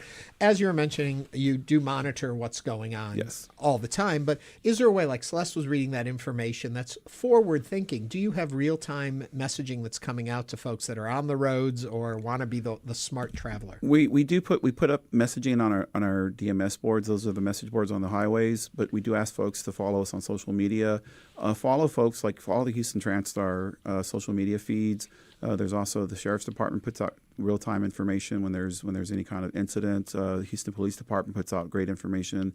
A lot of the constables, like Mark Herman's office, they put out whenever there's a crash. I always follow those. That's where I get sometimes that's where I find out when we have an incident on our freeways, on state highways. We find out about information. So it's always good to know. People, when we hear people are stuck in traffic for 2 hours, there's really no reason for that, because there's so much information out there. So don't just get into your car. Don't just turn it on and then get on the road. You should know ahead of time when there's an incident. And if you look at your favorite map app and you see red, it's probably a good idea to avoid that location. I mean, it's just the reality of the situation. So we tell people all the time, like, find an alternate route. Houston's a big city, so there's plenty of alternate routes. We do get complaints for people that say, well, I drove to this closure, or there was this crash and I was stuck in traffic for 2 hours. There's plenty of alternate routes. So often something that looks longer may be shorter. Right. Just find that, but you have to don't get into that closure. I mean, don't get into. You're stuck. Yeah, you're stuck. Once you're stuck, and that's when we get the people. That's the one thing that just drives me crazy. We get people that are going down entrance ramps and they're trying to exit off the freeway, and we see that all the time. And because people are just getting impatient. But why were you there in the first place? If you would have just you would have seen our DMS signs that said road closed, or lanes closed, or traffic or crash ahead, or something that if you would have paid attention to that, or you were looking at. But sometimes people they're doing other things, right, and when they should be focused on driving, and then there's information that's being pushed out. So we are speaking with Danny Perez, a public information officer for the Texas Department of Transportation. If you have a question for Danny, you can call or text 713-440-8870. And from a professional viewpoint, the weather Wednesday, Thursday, Friday looks terrific for any kind of travel. Yes. Goes a little dicey by Sunday, but not terrible. I'm sure you all have to take that into account. We do. We stand ready. We like the rain event. The rain event we had for the past few days. We stand ready. We have folks ready. That's statewide. Houston is no stranger to. Frank knows that. Yeah. We worked with him over the years. Houston is no stranger to absurd weather. I like to maybe absurd. I like that this. one, too. Absurd. So, How about biblical? We have some biblical weather around here. But that's See any that's frogs falling from that's the the way sky. Be it's careful. across the state. We get all kinds of weather, and so we stand ready to not only support or do support what we have here locally, but also support our fellow districts. When we had the snow event in January, we had snowplows that came in from El Paso, Houston. We didn't have snowplows in Houston. We were going to rent them but we're like, well, if we rent them, how are you going to operate them? Our folks don't know how to operate snowplows, and so we brought in snowplows from all over. So we not only do we help our own district, but we make sure we support other districts as well. So the weather is really important to be weather aware and be on top of that. Weather aware. Weather aware. I like it. For those of our listeners who take alternative modes, maybe rideshare, buses, rail, what does TxDOT do for them? So we don't have a lot of overlap, but we do have programs. We do work with like Uber and we've had some of those programs in the past where we did give codes for like Lyft and for Uber for folks that to prevent drinking and driving. So that's really important to us. Oh yeah, drinking and driving on the holiday. That's one thing I wanted to mention. I talked to a mom that I work with on a regular basis. She lost her daughter last year, Maya Martinez, and she was killed in September of last year by a drunk driver. And that's one of the things we see. So not only are people impatient during the holidays, but we also people being risky with drinking and driving. So that's one thing we ask folks not to do is not drink and drive. I mean, Maya was only 21 years old. She was a UH student, had the whole life ahead of her, and a repeat offender, a drunk driver, decided to get on 225 going the wrong way and crashed into her and killed her instantly.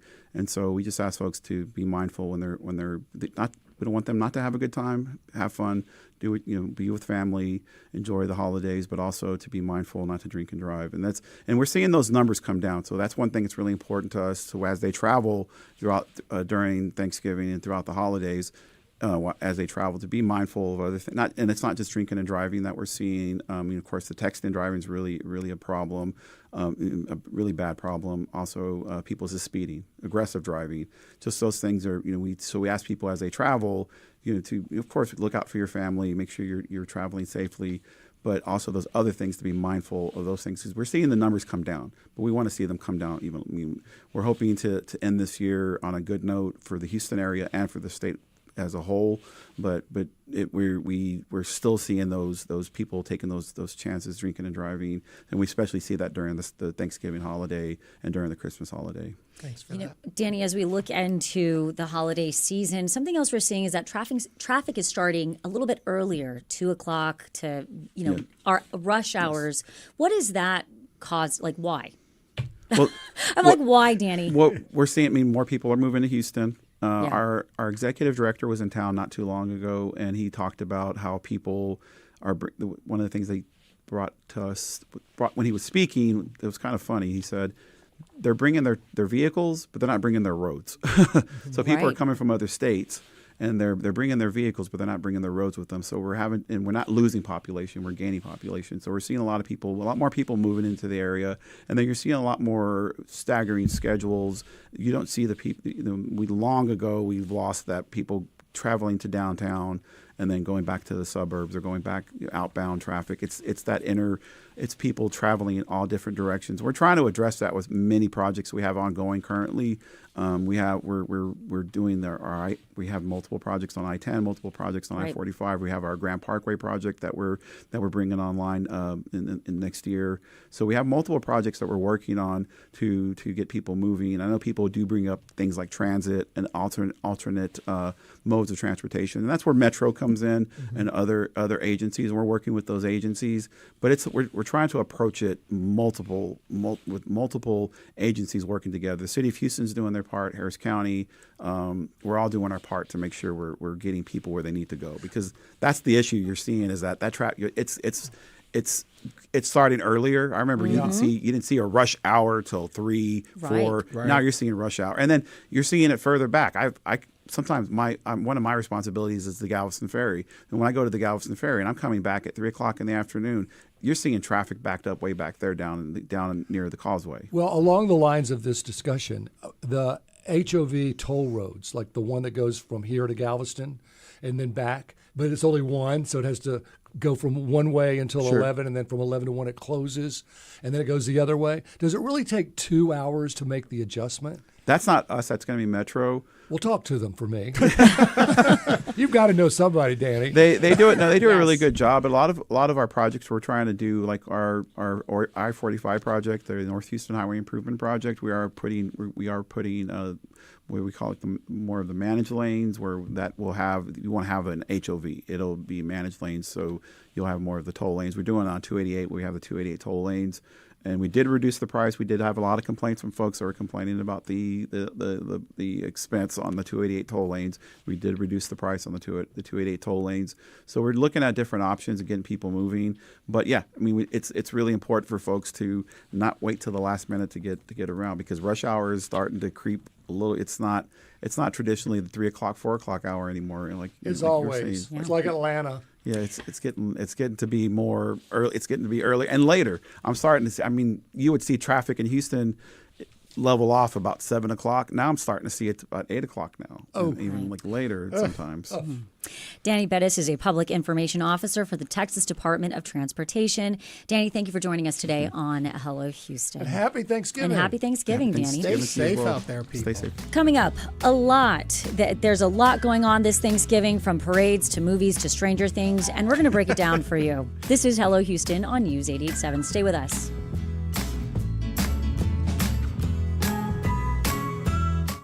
It's not just your car.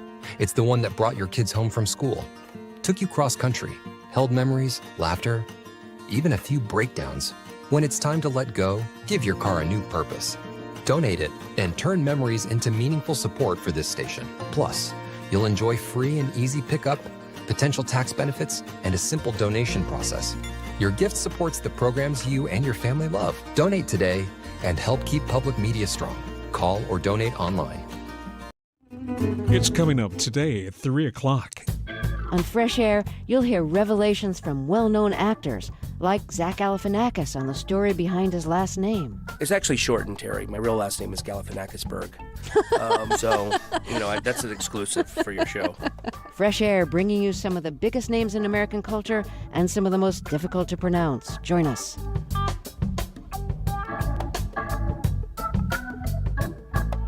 Fresh Air, weekdays at 8 p.m. on News 88.7. You can't tackle life's big challenges if you let the little ones get you down. That's why Houston Matters devotes the first Monday of each month to a sort of group moan session we call Houstonian Pet Peeves. It's a communal, cathartic experience, but not everyone can join us live at 9 a.m., and not every peeve occurs to you right then and there. That's okay. We welcome your gripes about life in Houston anytime at talk@houstonmatters.org. Support for Houston Public Media comes from Baylor College of Medicine. With 125 years of innovation behind it, Baylor has driven progress in health and medicine through research, education, and care that push the frontiers of modern science. Support comes from Stages, presenting It's a Wonderful Life, a live radio play set in a 1940s radio station with live sound effects and on-stage storytelling that celebrates connection and hope. More at stageshouston.com.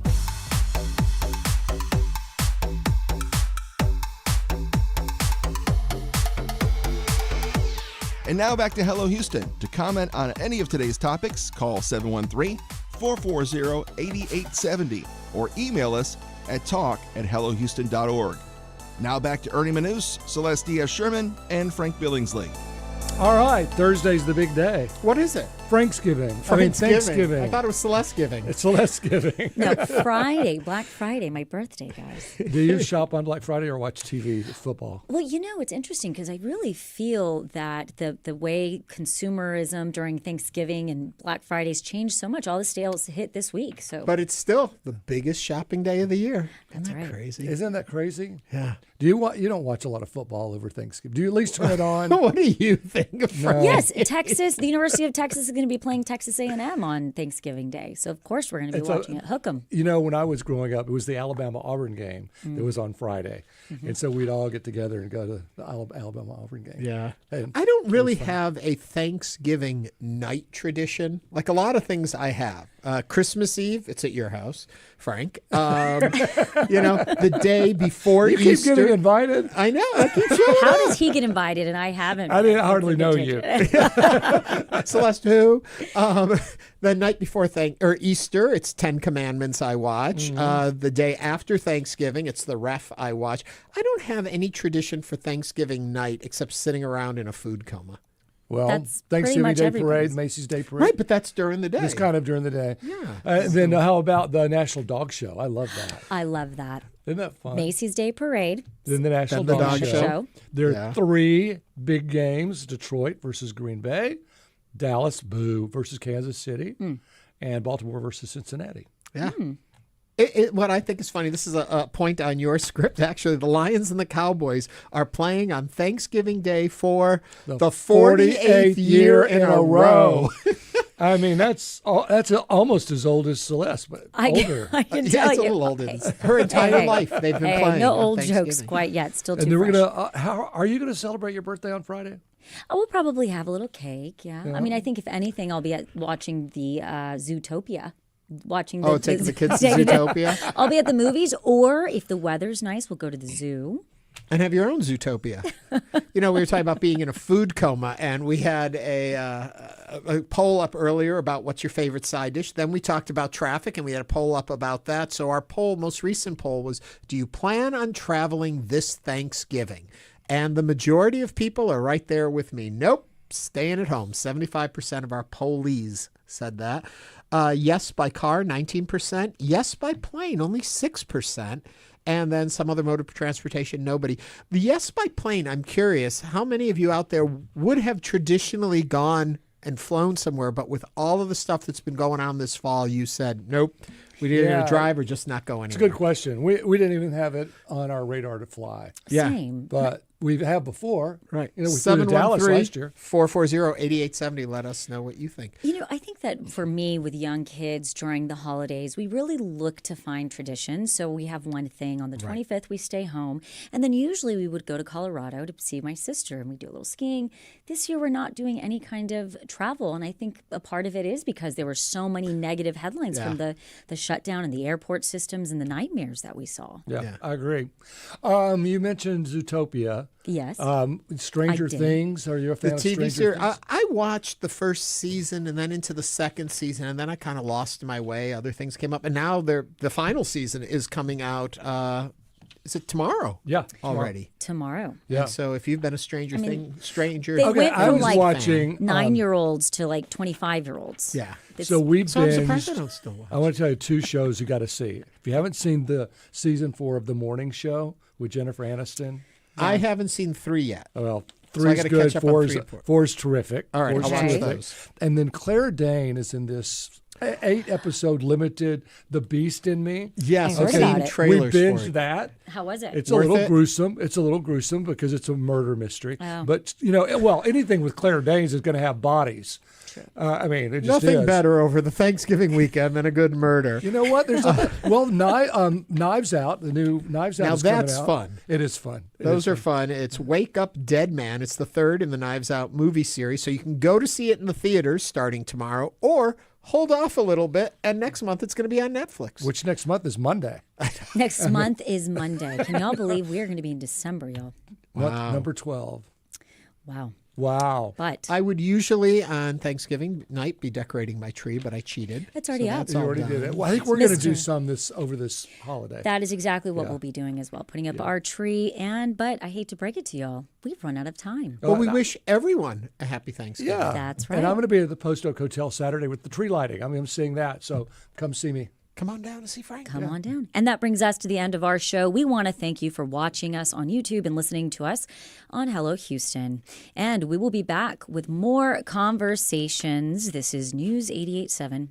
Have a happy Thanksgiving, Houston.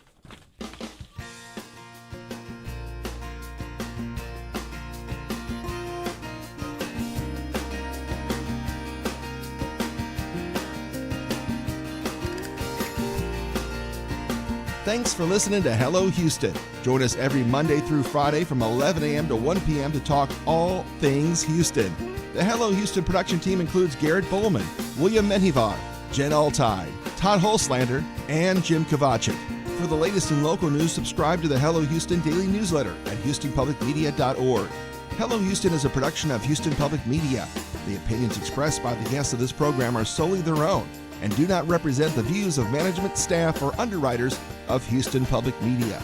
This is News 88.7.